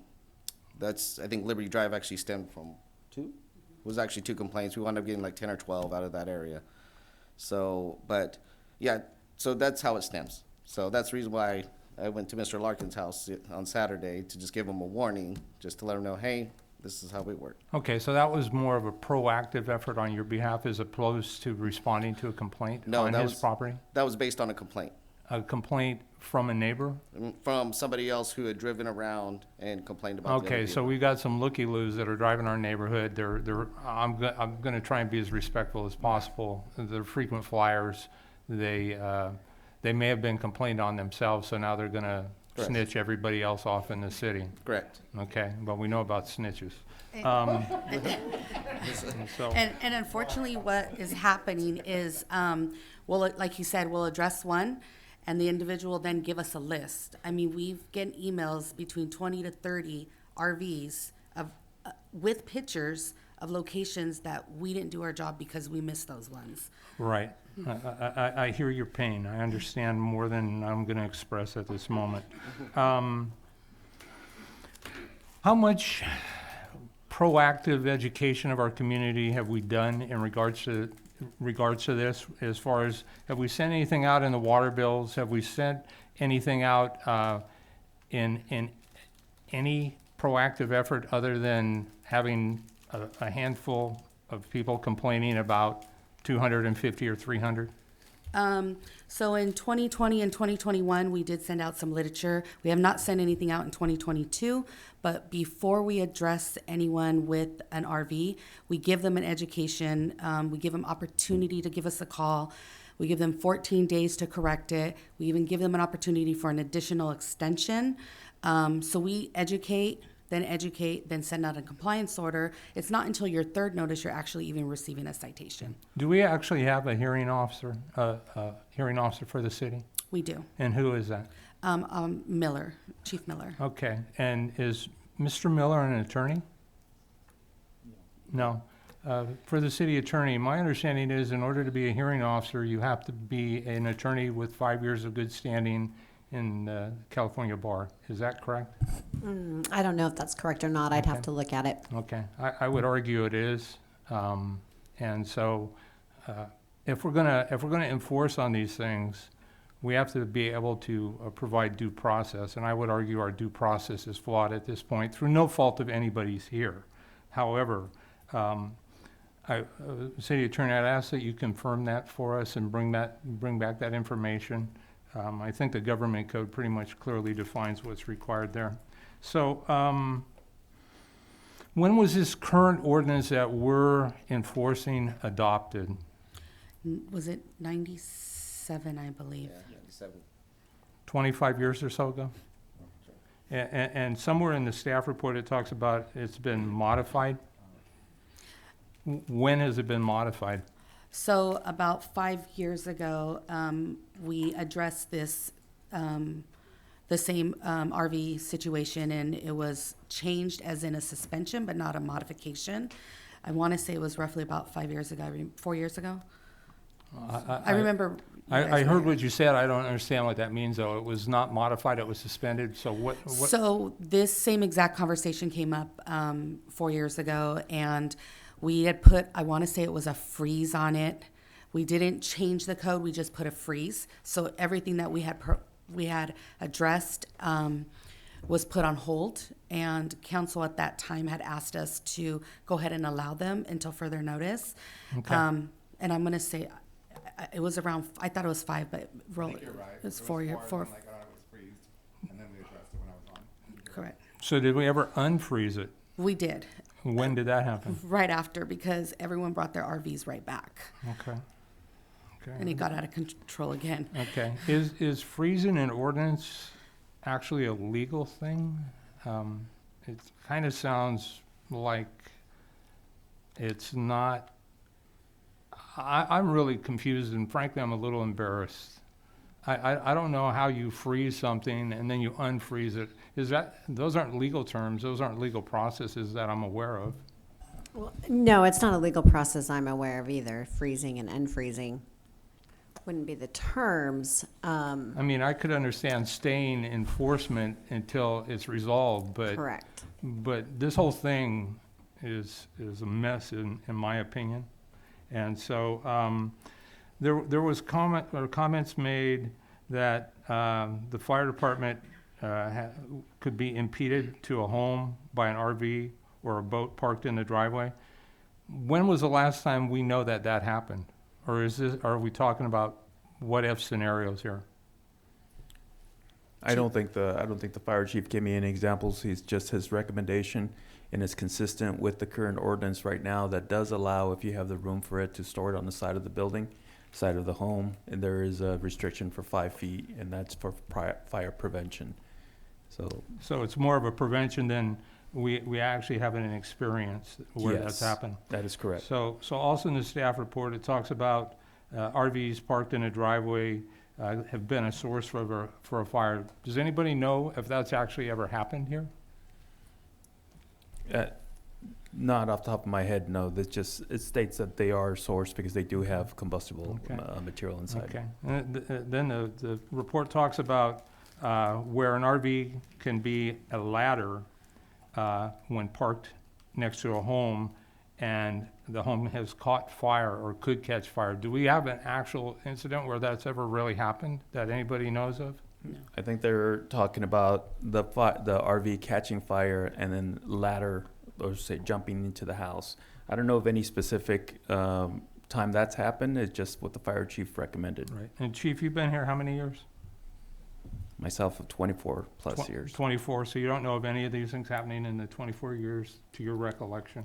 My recollection now, Right. I'm sure they could have happened. I don't respond to all the fire calls. Of course, I understand.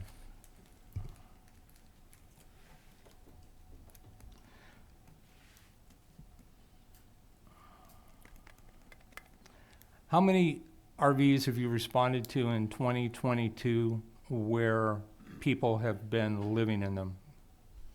I'd say about maybe 15. 15. And at some point, was that allowed because of COVID? No, No, so it wasn't a means for people to potentially isolate? no. Okay. Can you approximate, if we leave the existing ordinance in place or with the staff's recommendations, how many people are we gonna have in violation? Well, the average RV runs about 24 feet is what we'd said, and I'd say most of them are larger. I'm sorry, maybe I wasn't clear. We have approximately, as I understand it, 42,000 residents in the city of Hollister. And I don't know the total number of residential units in Hollister. But I drove down 2 blocks and I can count 2 handfuls, and I quit counting because I had to leave my shoes on. Having said that, I suspect there are probably thousands of potential violators based on this current ordinance. Would that be fair to say? Yes. And It's a bit much. I'm sorry, I didn't hear you, officer. I said think 1,000 is a bit much. Do you? You say thousands, I mean, like you said, I mean, you're looking at maybe hundreds. Okay, all right. A whole bunch, though. Sure. Right, and right now, as I understand it, we have 1 code enforcement officer, and we have 1 that's gonna be hired. We have us. Yes. Oh, okay, okay, so, all right, so we have 2. Sure. Okay, all right, for a city of 42,000 people, okay. Can we go slide by slide on this, and again, we tell us what each of these slides reflects? So on slide 1, the picture to the left, there was an individual living in there. And when I actually arrived at this property, he had left his dog abandoned in there. When they called him out, that was his residence. That main house right there rented him out that RV. Okay. So that's clearly not okay by many codes beyond this. Is that not true? Correct. Okay. And so I think everybody can agree that's not going to fly, and you could absolutely hold the property owner accountable for that action, could you not? Correct. Okay. Next slide, please. RV on jacks, which is a life and safety for anyone that's walking past that could fall. It wasn't stable, and you can't see in this picture, but it's actually close to the main structure. I'd say less than 2 feet from the property line of the neighboring. Okay, and so that I would think, and city attorney, feel free to weigh in here, but I would think that that's clearly not only a public nuisance, but an attractive nuisance where somebody could absolutely be hurt. Jacks are not a permanent way to support something like that.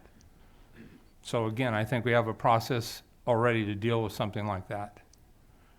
I think attractive nuisance arguments are reserved for the people being injured against a property owner, not necessarily a code enforcement issue for the city, but I don't have the code memorized. Okay. These 2 slides, please, officer. The one to the left, that RV is encroaching into the public right-of-way, which is causing children and people on wheelchairs to have to go into the street. 100% a big problem. And do we or do we not have a California vehicle code that could also address that? We do. We do. We also have an ordinance. Right. Okay. But if we didn't have an ordinance, we could still address that through the California vehicle code, correct? It's a parking site. That's correct. Yeah, but it might even be a better, quicker remedy, frankly. Sites, I think $38 or something like that. Every day? We don't routinely go back every day. And I got you. All right. The next slide, please. This one, we have 2 vehicles. That RV is butted up to the white vehicle and butted up to the vehicle in the back, which is now encroaching into the public right-of-way, causing children and wheelchairs to go into Essentially, the same issue could be resolved through a parking ticket or the city ordinance. Okay. Next slide, please. This one, they are living in that RV. As you can see, it's all popped out, and They have it plugged in. I don't know if you could see the little orange arrow that's in the street, but they are plugged in. They already have 3 vehicles here, 2 in the driveway, 1 that's encroaching in the public right-of-way. That is a very large RV, and it would not fit in that driveway. Gotcha. And so obviously the white vehicle is in violation of the vehicle code as well as the city code, could be addressed either way. How long can somebody legally park a RV on the street under the vehicle code? 72 hours. Okay, so that could actually be addressed through the vehicle code as well? Okay, Correct, but when they're living in it, it's a different case. okay. How do you address it when they're living in it? What, because clearly this is not parked on a driveway, so what codes would you use? So we would go with the RV code, which is the 1010.020, which is an RV stored in the public right of way.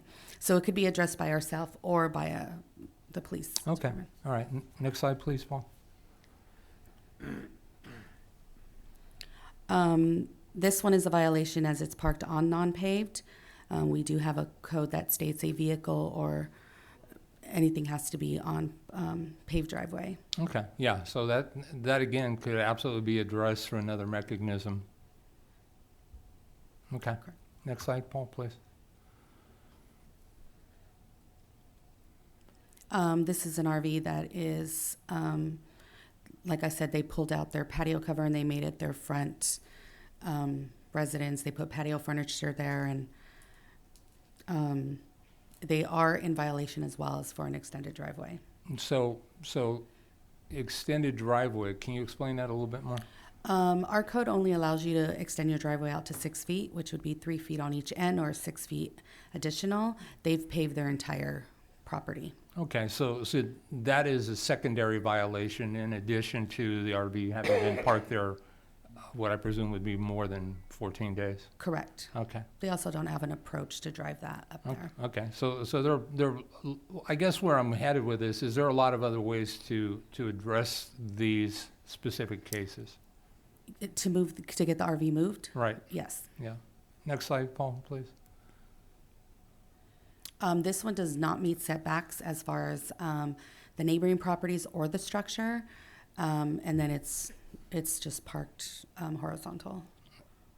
I actually drove by that this week, and I won't name where it's at because I don't want to draw unnecessary attention. But it doesn't. When I went by there on Saturday, it does not appear to create any kind of a visual obstruction from what I could see. I mean, I went up and I went down, and surprised you didn't call on me as a suspicious person. But and my recollection, that thing's been there for a long, long time. Now, I presume it moves, but It's also blocking the entrance of that garage, so there's no entrance into that property. so there's no man door into it anywhere? No, the man garage? door is being blocked. The man door is being blocked, and is there a garage door as well? I couldn't see the garage door. I only seen the man door. Okay, all right. Next slide, Paul, please. Okay, big tall boat. What's the issue with the boat? It's just in our code a violation of having a recreational vehicle. We got a call on it and we addressed it. Okay, all right. And I'm not disputing, you get a call, you go. I understand that. I just, from the vantage point of the photograph, I know it's tall, but probably 3 or 4 feet of it is because it's on a trailer, and we absolutely want it in a trailer. But I personally don't see where that creates a hazard. But I get how some people would be offended by seeing it because they don't like it, you know. So, all right, next slide, Paul. This is another one that somebody, it was plugged in to the main structure. There's no exits from the side gate or the garage. It's blocking it. It does fit on this particular driveway because this driveway is in a longer area than a standard driveway, but it's just a larger RV. As far as the neighboring part, I did not get a call on it blocking, but this would be an example of somebody that could possibly have a view blocking when pulling out. Okay. All right, so, and the vehicle being plugged in, was somebody living in it, or was somebody just charging the battery system? I didn't get any answer when I knocked on it. It was just plugged in. Okay, all right, next slide, Paul. This is another one that was plugged in. No one answered when I went out, but it was plugged in and stored in the public right away. Okay, and again, could be addressed through the vehicle code for being parked 72 hours in excess of 72 hours. So we do address it. We work with our parking enforcement, and her and I work hand in hand. And when something like this is addressed, she'll do her part, then they'll put it in the driveway, and then I'll address my part, and then they just put it back in the street. So it's kind of a game that we're going with. Yeah, it is frustrating, no doubt, which is, again, why we need to do something. Next slide, Paul, please.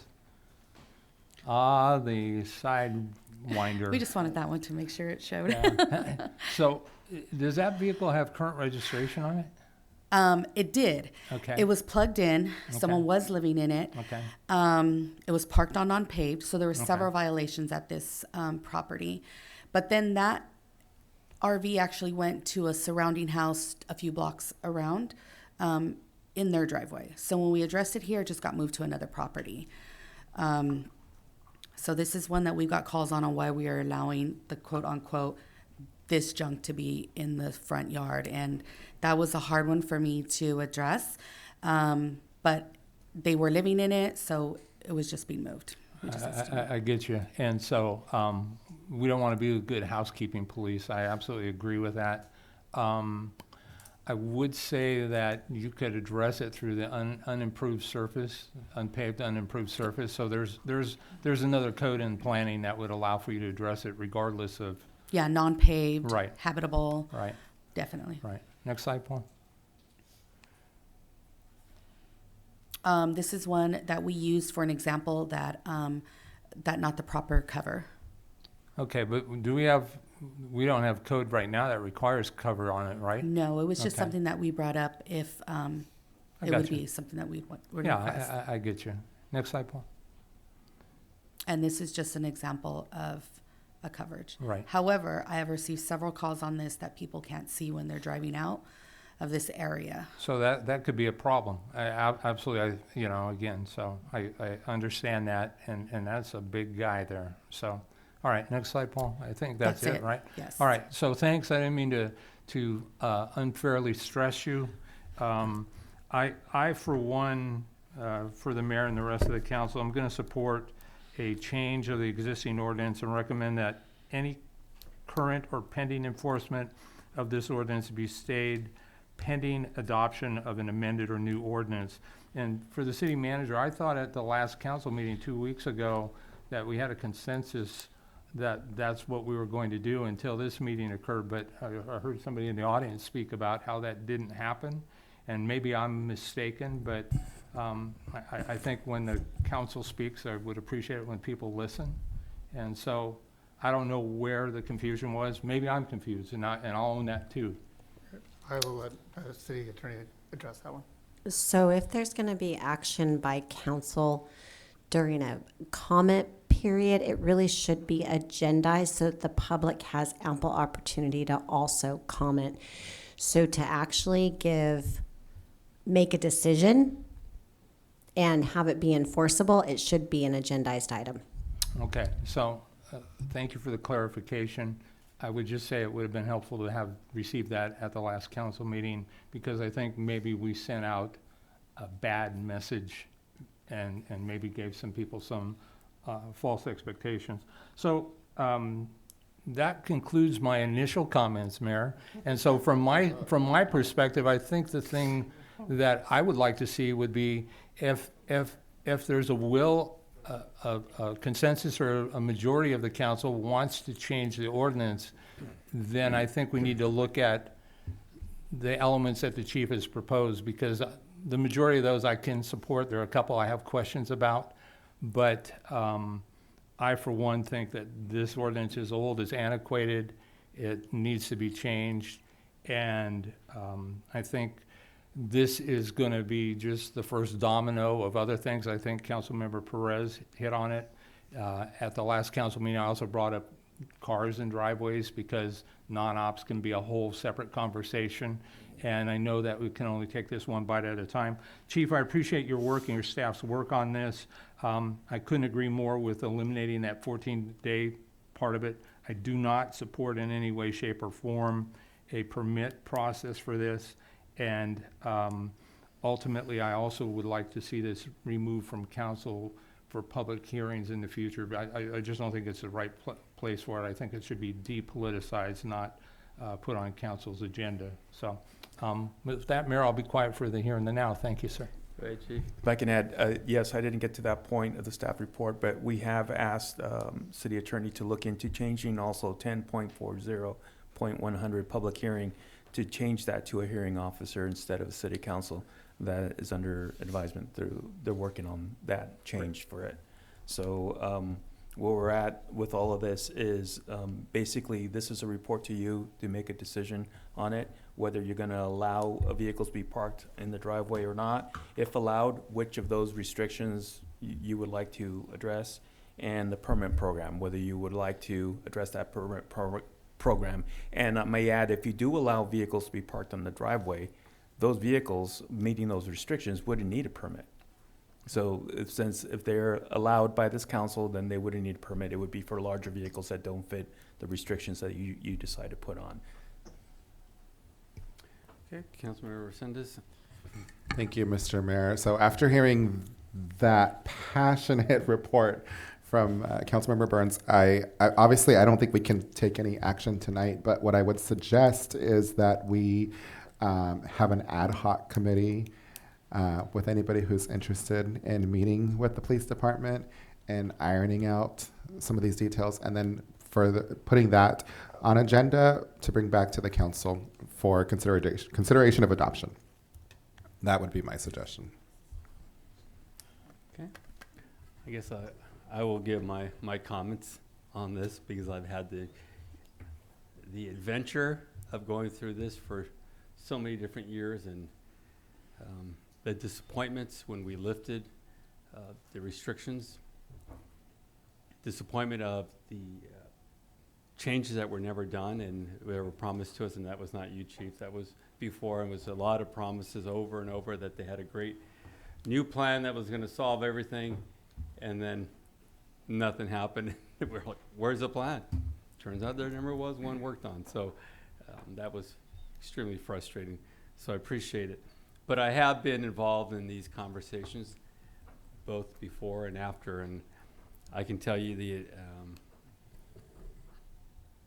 I think, Chief, you made the comment for now you have a few angry people. The other way, you had a lot of angry people. Once we lifted and a bunch of new RVs came in and trucks and you name it, it came, and it was just a flood of phone calls and angry residents. And it's a shame because you have those that do maintain and do it right. But unfortunately, you have so many that don't. And I can remember some of them passionately in here going on and on about how it's just not fair, and we're just, we care about our RVs and we're not going to use it for anything else. And then getting the complaint of, hey, there's people living in those RVs, and really going to the home and say, hey, I remember you at the council meeting saying you weren't going to do this.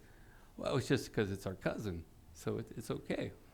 And then moving it down the street to meet the rules, and then moving it again, and then getting others complaining. And it just became one crazy game of people. So I think, and I agree with you, Mr. Burns, on there's ways, there's got to be a way to do this, but first steps is giving code enforcement and the police department really change some of the rules as far as not allowing people just to move it and to say, okay, you move it, and then we'll come back in 72 hours and we'll play this game again. And this is where the waste of time comes.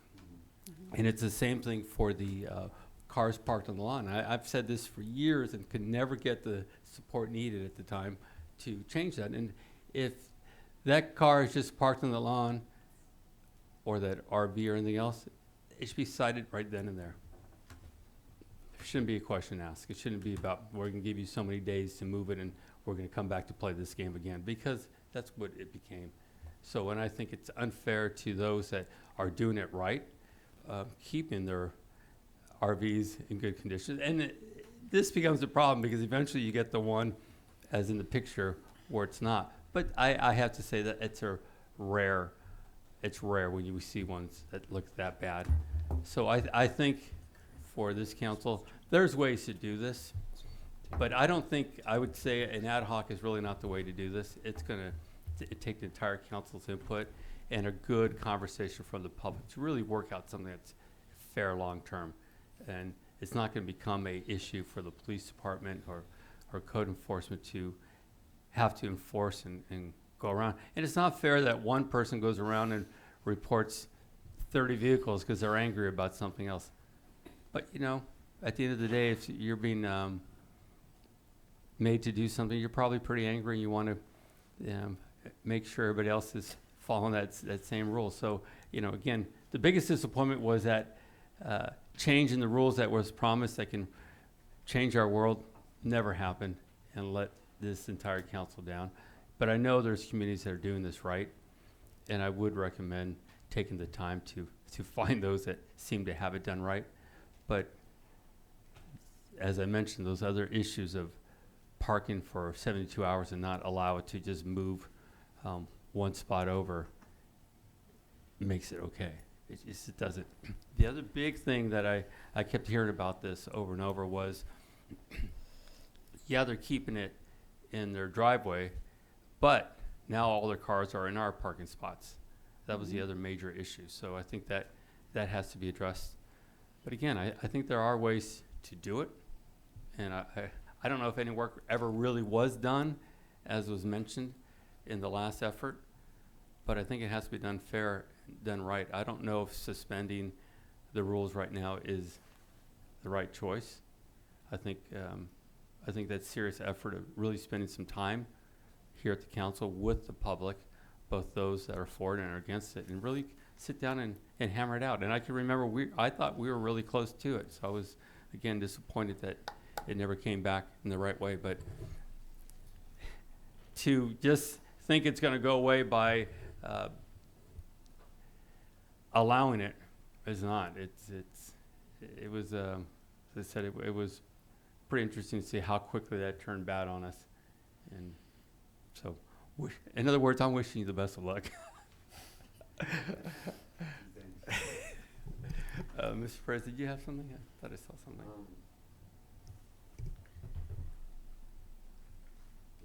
I think this is going to be a longer conversation with all the multiple choices we have here.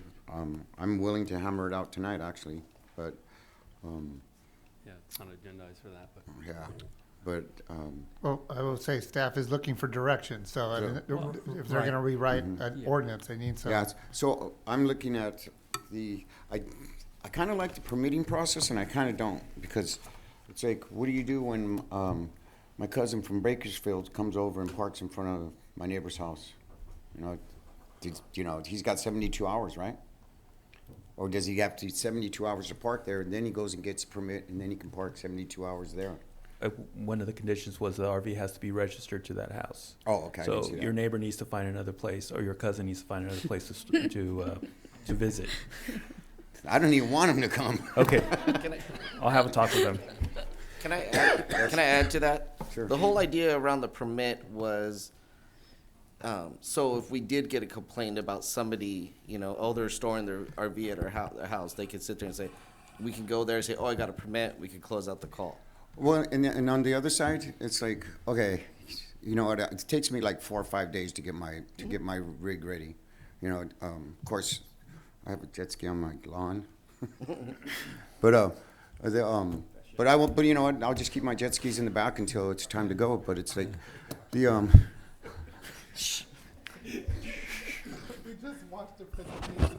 I know. I thought I was going to be on there. I'm kind of disappointed. Mr. Mayor. But I like it because it kind of records the time that we have there, but it kind of limits the time we have there, because sometimes I take off 3 or 4 times in 2 months. I'll go out every weekend, and I don't know, so it's got its advantages and disadvantages. I just, you know what, I'm glad that, you know, we're looking at this finally, because I've been bringing this up, that we need to bring this up, and we need to get in front of this instead of waiting till we get this, or worse, you know. So I don't know about being able to freeze, suspend, or all these things, but I know that this is an issue we need to address as soon as possible. As far as direction, I think one unit vessel per property, as long as it's not a blight or obstructing views. The other thing I was kind of concerned about is the height. You know, it's like, I don't know how tall my trailer is, my RV. I know I go underneath the over ramps, that's about it. So I don't know how, I've never checked the height of my RV, so I don't know how that works. But that's all I have. Do you have a comment, Ms. Morales? Yeah, so in terms of direction, so you heard from kind of in terms of public comment, both sides, from the owners, the challenges, limitations. We also heard from Carlson in terms of from a public safety perspective. You know, I don't know if you said he was one of the ones that went around, but so you heard, I'm looking for policy that addresses both sides, from not only the vehicle owners, but also from the concerned citizens that it impacts. And while I appreciate, you know, the fact that you're putting policy that helps you alleviate your workload, I'm looking at it more from a user end perspective. And whether, you know, somebody calls and says, oh, they do have a permit, it should be more towards, like, how does this impact our residents? How does the balance between telling people how to live their lives versus making sure that we are ensuring, beautifying our neighborhood and ensuring you know, people's safety. That's the balance that I'm looking for. Not from like our perspective and what benefits us, but more or less that's how we should be serving our community. In terms of specific direction, bullet number 6, unless you have clear description on how engineering is going to be involved, I'm not interested in that. I think it needs to be higher than 10 feet. We heard today that if whatever the norms are, 10 is not it. So if it's 12 or 13, not sure what that is. I'm not an expert, I don't have an RV. That needs to be reflective of what's now more of an average height. I'm in favor of one vehicle, as long as it's not negatively impacting their neighbors or public safety. More of a balanced approach. I'm not interested in the permit. I'm not interested in restricting or telling people how to live their lives. And I do think that we could probably, you know, even send out a survey for people that have complained, and people, it sounds like you have a very comprehensive list. Send out a survey. Here's what we're proposing. Give us your thoughts. You have, you know, 5 business days, and let us know what they think. It's really challenging to have people like look at the agenda, come here. You're going to get a super small percentage of the population that reaches out to city council or comes here and talks to the council about this particular issue. If you have that level of interest from the public in terms of just complaints, and it looks like we've been dealing with this for a very long time, a survey will take minimal effort and we'll probably get a lot more insight. Mr. Resendez and then Mr. Burns. I was just going to circle back to my idea. I think we need to appoint a couple of members from the council, and I'd love to suggest appointing Councilmember Burns, Councilmember Perez to an ad hoc, ironing out all these details with our staff, and then coming back to us with a policy. And then at that time, we can continue on the conversation. Mr. Burns? You know, I could absolutely join in on that. I would be okay with that. However, I would say I think that staff did an excellent job. I'm looking at page 98 in the council packet, and there are like 10 items, and I think I don't know that it requires that. And you know, I also think that if we're going to do the ad hoc committee or anything else, I'm going to recommend, and for the city attorney, I think I'm on point now that I could recommend that we stay any enforcement action until we figure this thing out. Is that, am I on point? So But you're still wanting action tonight, correct? I mean, you can make a recommendation and we can bring it back as an agenda item to stay enforcement and get public input regarding stay of enforcement, but. Okay, all right, so I guess that's what I would say, but I still think we can give some clear direction to staff, so that they're not waiting to do some of the work. And I like what Councilmember Morales said about more community engagement. Again, I couldn't agree more with you. You know, on a packed night here, we have 50 to maybe 60 people in here. And this will impact hundreds of people and potentially could impact thousands of people, because there may be some neighbors that don't like it. I mean, I've owned a house in Hollister for about 25 years now. For about 17, 18 of those, I have a neighbor that had one of those big RVs legally parked on their side yard, would meet all these requirements. But we also know with the new development that's going on, you're not, I guarantee you, even in my house, I can't get an RV down the side or into the back. You see in some new development where they're actually putting a garage door. I know some of the homes off of Buena Vista out in that area that are probably 15, 20 years old now, had a door where you could actually go in the garage door, take a boat, an RV, a car into the backyard. But a lot of this, you know, they're big houses on small lots. And so I don't know that a lot of this is going to be practical, but I would like to give staff some direction on where to invest their time moving forward.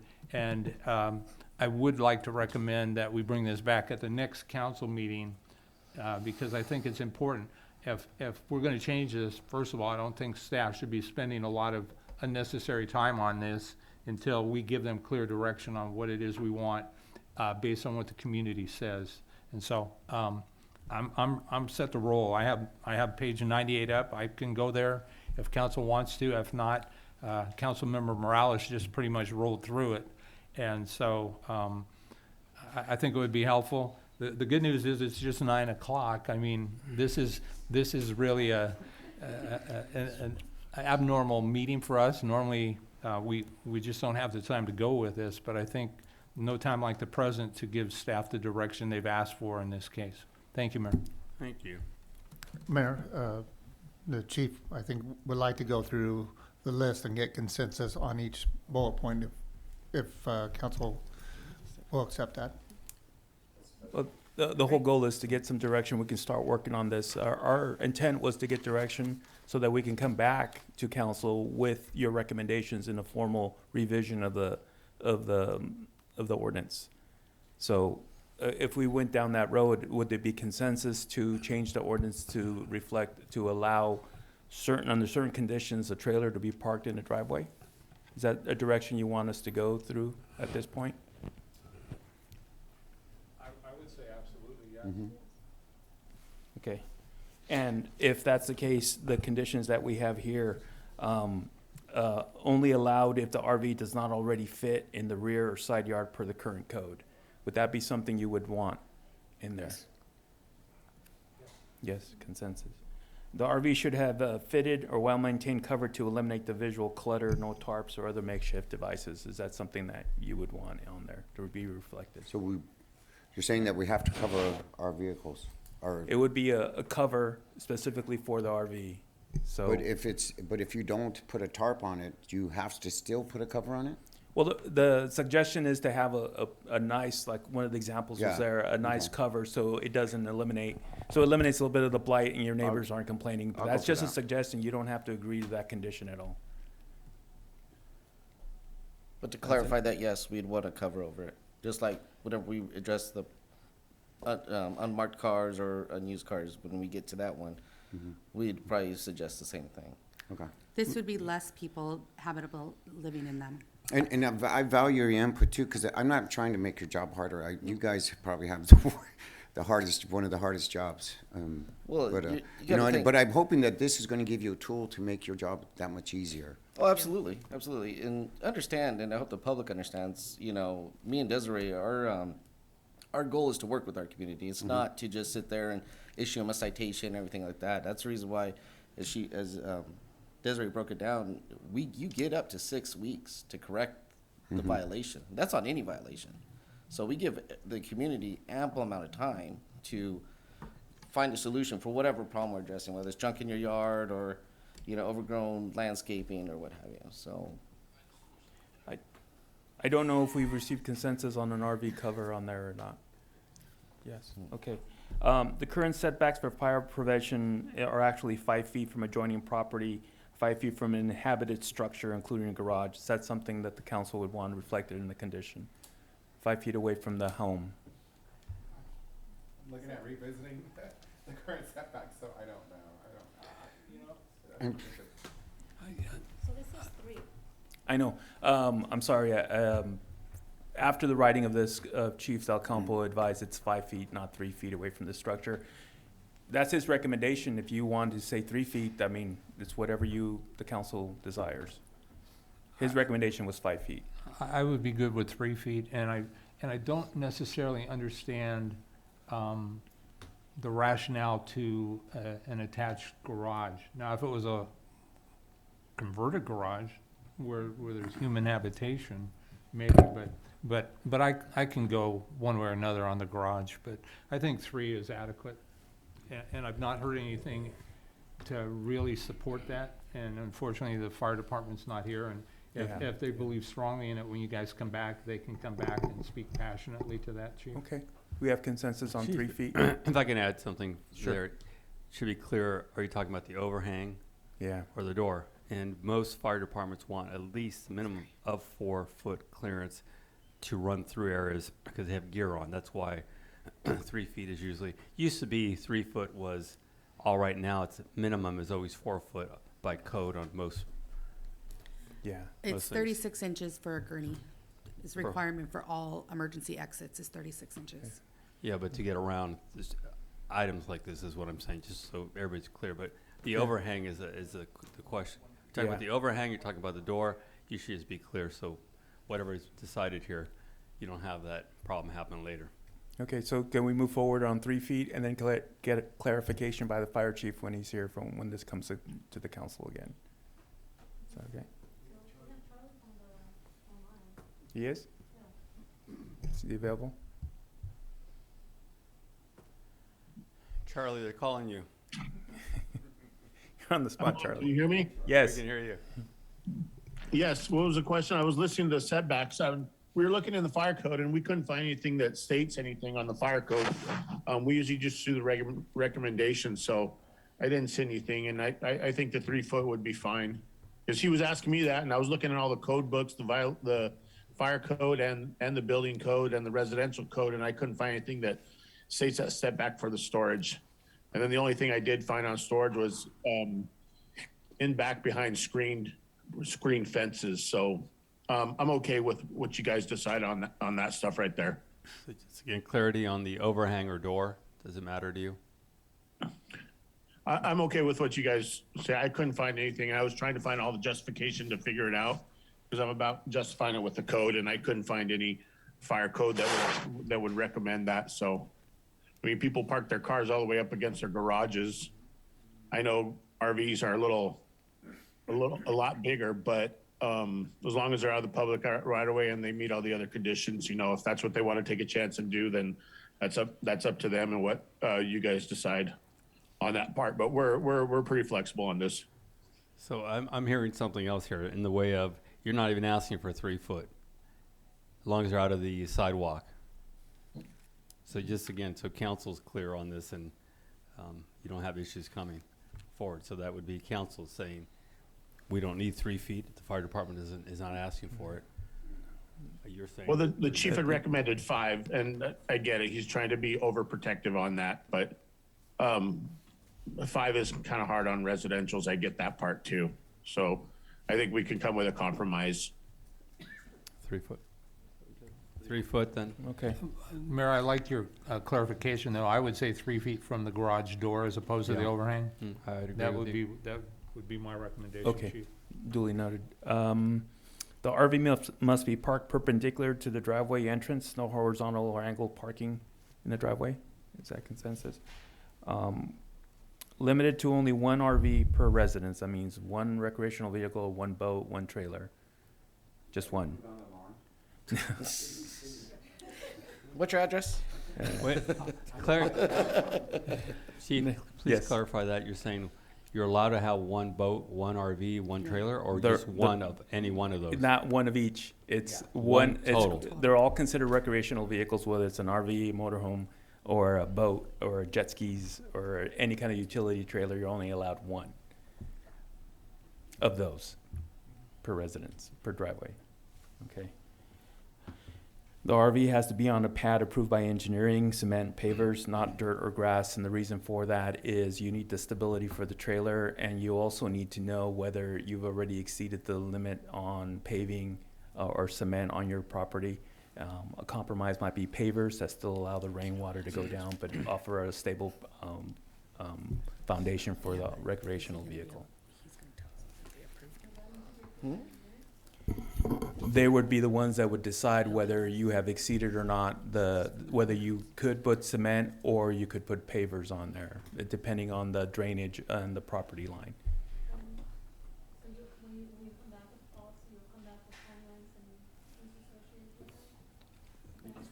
The city of Hollister, we don't require a permit for flat work, right? It has to be approved by engineering. if they do. Approved, but it's not like you got to pull a building permit to lay a cement pad. Correct. You don't, you're correct on that part, but if you were, like, if you move in, you have a driveway and you want to add more cement work, it is Right. probably not approved because of the water control board. Right. Because it has to be drained. But you can say pavers or things like that, which engineering will approve what kind of material you're using. Okay.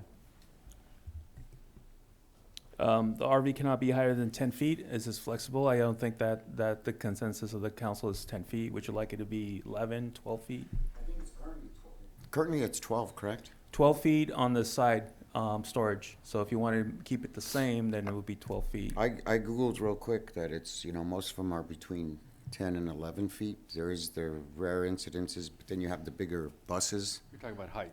Height, Yes, correct. yes. You're in talking height. about side. No, height. Height. How high you can go. No, this is just the tall, how tall they are. Right. We saw a couple pictures of them in driveways.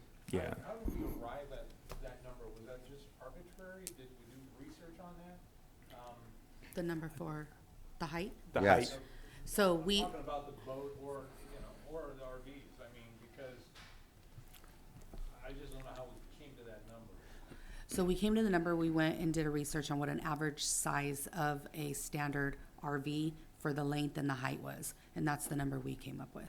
It doesn't include the, what is it, the AC unit? The Oh, yeah. AC unit, no. It's the main unit. So if that's an additional feet or so, that's obviously, And is that on a trailer for the boats, or are we talking 12 feet for the boat plus whatever the trailer? And again, I don't know what the answer to this is, but I guarantee you there'll be questions at some point when it comes to trying to enforce on some of these things. And so better to know in advance, in my mind.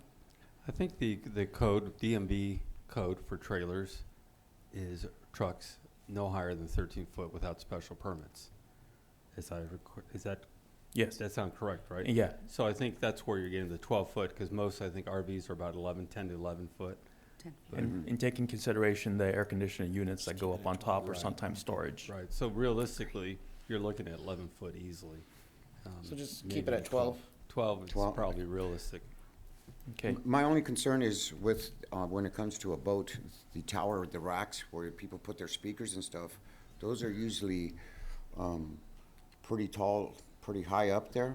And so it's like, so would that 12-foot include the top of the speaker or the top of the boat? it's the boat in general from the ground to the height of the boat. So if the speakers are put at another 2 feet, then he's in violation. Yeah, you can tell your cousin to bring the speakers down. He sunk his boat. Okay. We're now starting to go over height of standard properties, and that comes to the boats that are higher than the structures. If that's why we went with the standard, so it wasn't higher than a structure. RV has to have current registration to the current resident or registered to that property. That That eliminates Operable people's storage. and operable? Yes, I think that's the next one. The RV should be working order, operable, not dismantled or wrecked in any way. Has to be something that you're not just leaving there forever, not even using. And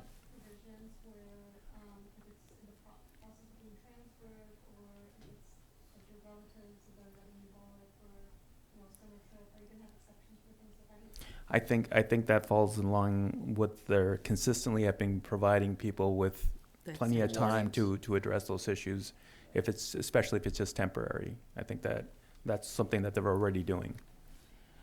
And the last one is RV should be stored only in the closed position, no slide outs open, and not inhabited at any time with the exception of actively cleaning, repairing, or loading or unloading. Yes. Okay. Those are all the conditions that were in the recommendations. I don't know if you have any additional ones that you would like to add. The length. We need the length. Well, it can't exceed the sidewalk. The public right away. And it has to be 3 feet away from the driveway. So there are some homes that have longer driveways. They could put a longer vehicle there, but most driveways are pretty small. There's some long driveways though, or certain areas. Can I recommend, I think we should stick with a length, because then you're going back into blocking views if you have those longer driveways. Like that one on that house that had the longer driveway. And if that vehicle came out, he couldn't see because of the extension of that RV size. When you have the longer driveways, you're looking at those bigger RVs, those 28 footers versus a 24, 26. Couldn't you address that though through a sightline obstruction? I think there's other ways to deal with it. I think the simpler we keep this, the better for everybody. From enforcement as well as from homeowners. I hear what you're saying about the other options, but the most people don't look at it like that. So we have somebody parking on their lawn, we issue them a cite for having their RV on their lawn or something like that. And the person that's meeting all these requirements, that person that got cited is gonna look at well, what about that person? Yes, there's many actions we can do, but not in the person getting the ticket or getting the warning. I mean, most of our complaints are stemming from other warnings. They're looking at, well, what about them? What about them? So. I think that's the point he's making though, is if it's fitting in the driveway, 3 foot from the garage door, it's not overhanging the sidewalk, it meets the rules. Sure. Because then, otherwise you're talking about, is it 24 foot and a half? It's, you're getting into nitpicking, and the point I think Mr. Burns is making. Right. Well, and you'll see this all the time in landscaping, shrubs, hedges, all the time. You'll see it in fences where fences are extended out to the curb, or not to the curb, but to the sidewalk, right. and they haven't stepped down. And in planning, there are codes that require you to step it down so that it doesn't create an obstruction for your neighbor trying to back out. And so I think there are a lot of ways to do it. And from my life experience, the simpler this is, it's like quite candidly, when I went to work for the city of Visalia, I was tasked with rewriting the public nuisance ordinance for the city of Visalia. And having come from Hollister, it was like, well, somewhere there's got to be an ordinance that says you can't park on your front lawn, because when the way you get there, it doesn't say that. And so, number one, it's hard to interpret it yourself as the enforcer and then try to explain, well, it's not that it says you can't park on your front lawn, it says that you can't park on a non-improved surface.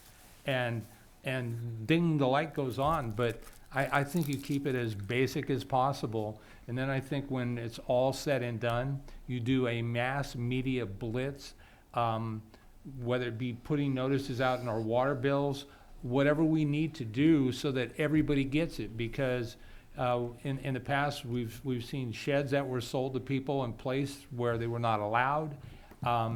Ignorance is bliss, but it really isn't. And to rely on the sellers of RVs, trailers, boats to do that, they're never going to do that because it's not in their best interest. So we need to do a better job. And candidly, because we're here tonight, we've already done a really good job with this new version, because this thing got parked for, like, as I heard you guys say, like 5 years. And so We're 100% better tonight than we were before. So just my recommendation, keep it simple. I think it just works better for everybody. And the final thing that I would need, see if there's consensus on, is changing the 14-day to a permit process, and we can make that permit process as much as you want. Suggestion was 4 permits a year free, and after that, a fee to be determined. You could make it more than that. You can make it 6, 7 permits that are free, but you just have to go. We're hoping that with a new program that the IT is working on, that those permits can even get online, but they have to be specific to the address and the RV, so that we don't have people constantly having their RVs parked in a manner that they otherwise wouldn't. However, if you do allow these RVs, and their RVs are allowed under the code, the new code, to be parked there, they wouldn't need a permit because they're just there already. Go ahead, sir. That's what I was going to say. If we're going to allow this, then we don't need the permit process, I think. We would need that would be for a bigger trailer that doesn't usually fit, that they're just getting a 72-hour to load and unload and allow that. Yeah. Or what about parked on the street? The permit would allow them to park on the street under the situation where it's not blocking traffic and or the visual of it, of the drivers. Excuse me, Mr. Mayor. Go ahead, sir. So my suggestion would be, it sounds like we're going in a whole different direction. My suggestion would be, let's just try this and let's adopt it. And then if we see that that's an issue or it's becoming a problem, then we can revisit the permit process. But it doesn't sound like 2 things, that it's needed. And I don't know if there's consensus from what I heard of the conversations about giving a permit process in general. So that would be my suggestion. I do like the part though where we are keeping some kind of track of it without causing too much work. But I think Paul was coming about pulling out the app next year sometime, beginning of next year. So maybe if we stall on this and bring it back when the app is up and running.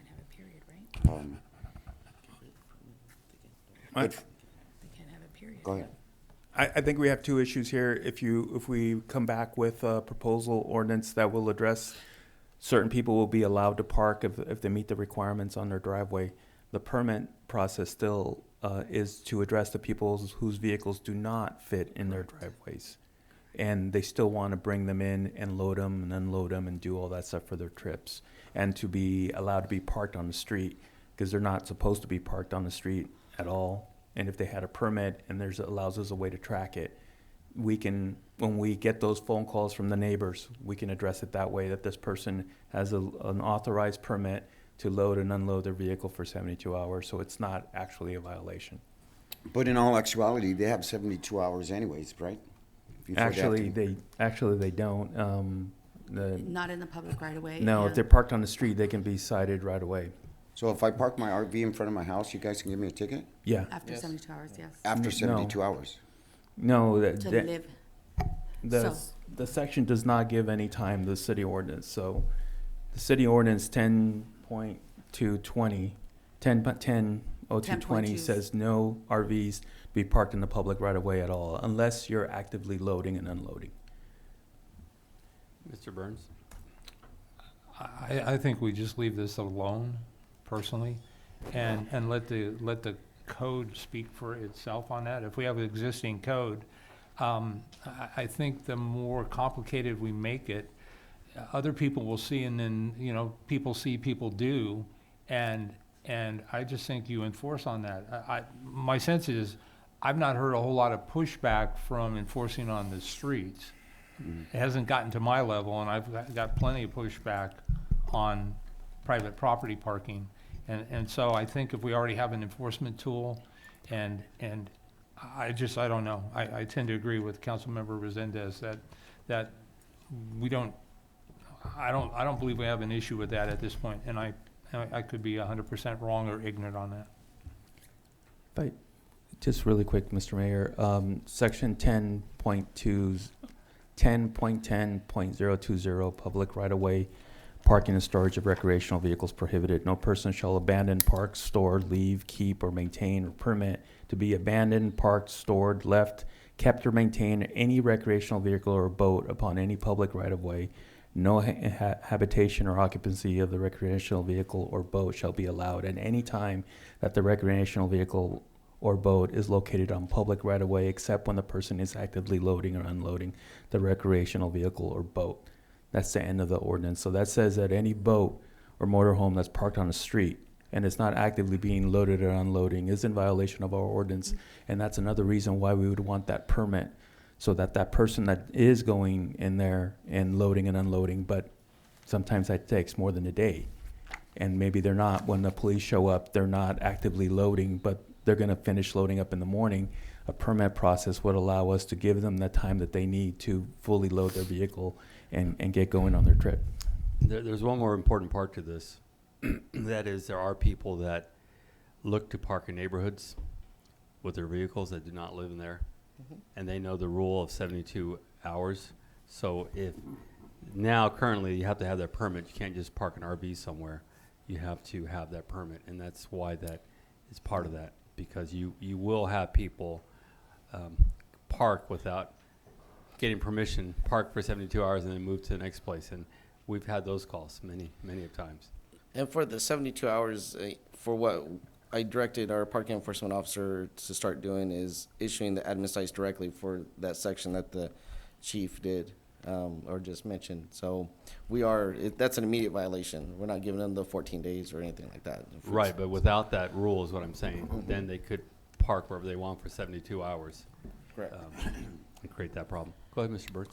So Chief, with your explanation for that, I'm gonna flip-flop and support that. But I think it would be better housed not in the part on private property, but in addition to the ordinance you just read as the exceptions, or to enhance I didn't catch the code section, and both my pens quit writing. I'm claiming conspiracy, but I think it would be better placed in that part of the ordinance to not confuse the private property issues.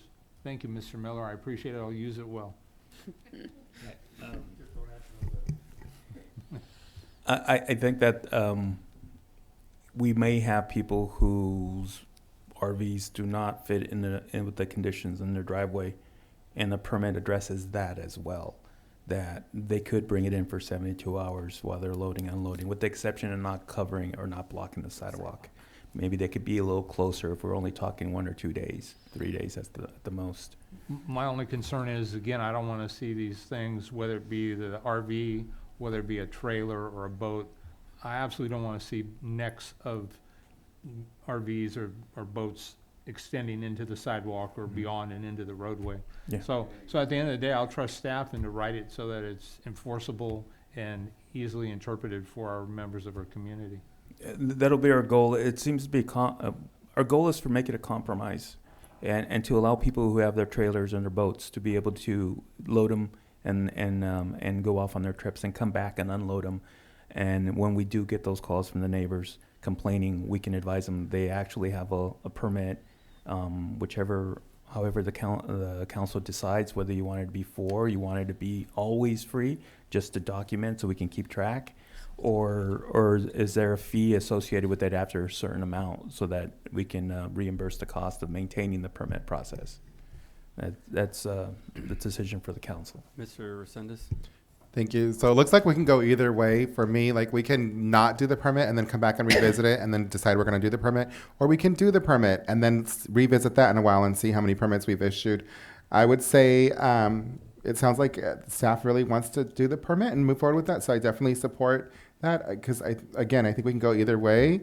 And then my suggestion would be not to incentivize these citizens that are doing the right thing and they're going through the permit process. We shouldn't charge them. I think we should just allow it to be free, and maybe put I guess we could put a number of cap, or not even. Let's just get the permit process out there. Let's get people used to using it. Let's not charge them. Let's see if we're using it or not, and then let's come back and revisit it, I would say. Okay, is that the consensus? No fee. Is there a limit to how many? Can they be there every weekend, every? Well, then we would know there's a problem. Right. And Yeah, I do think we we wanna have to put a revisit monthly? it, but Do you let's wanna look at put a some data monthly? first, you know? I don't think we should limit them. If we're gonna go this route, then let's just go this route, you know? That's my opinion. Is that the consensus? Is that no limits on how many permits that they can pull? No, the reality is somebody doing it every weekend is some insanity going on there. They're probably not gonna be there very long. Their wife is gonna be frustrated after a while. Yeah, I would agree. I mean, until we really have a sense for what this is gonna be, because again, if your staff is doing 2,000 of these a year, at some point, we probably will have to assess a fee with it because it's a cost of doing business. But Okay. until we really know, I mean, this is brand new. Let's get some data. Let's get some. That would be my recommendation, Chief. Maybe, I think we have direction. We can come back to the council with a proposed ordinance to see if that's what you want to do. And then maybe we can agree to look back at it 6 months later to see if anything, how it's working at that point, if there needs any changes. If you're gonna do that, instead of 6 months, you have to come in a year because you need a full cycle of summertime. That's fine. Yeah. And we can do that a Yeah, year. but I mean, bringing it back is a good idea to refine it and see how we can better serve our people, you know? Okay. How I can put my jet ski on my lawn. Yeah. So you're gonna get the first permit, Rick? I'm in line right now. Okay, is that it? Won't be parking on my grass anymore. Thank you. All right, you got your direction. Yes, thank you. Thank you. We'll move now to item H1. Any information on H1 tonight? This is just the outstanding list, and if the council has questions on it. Okay. Any questions? No? We'll then move to adjournment. Is there a motion to adjourn? So moved. Second. Motion second, all in favor? Aye. Aye, motion carries.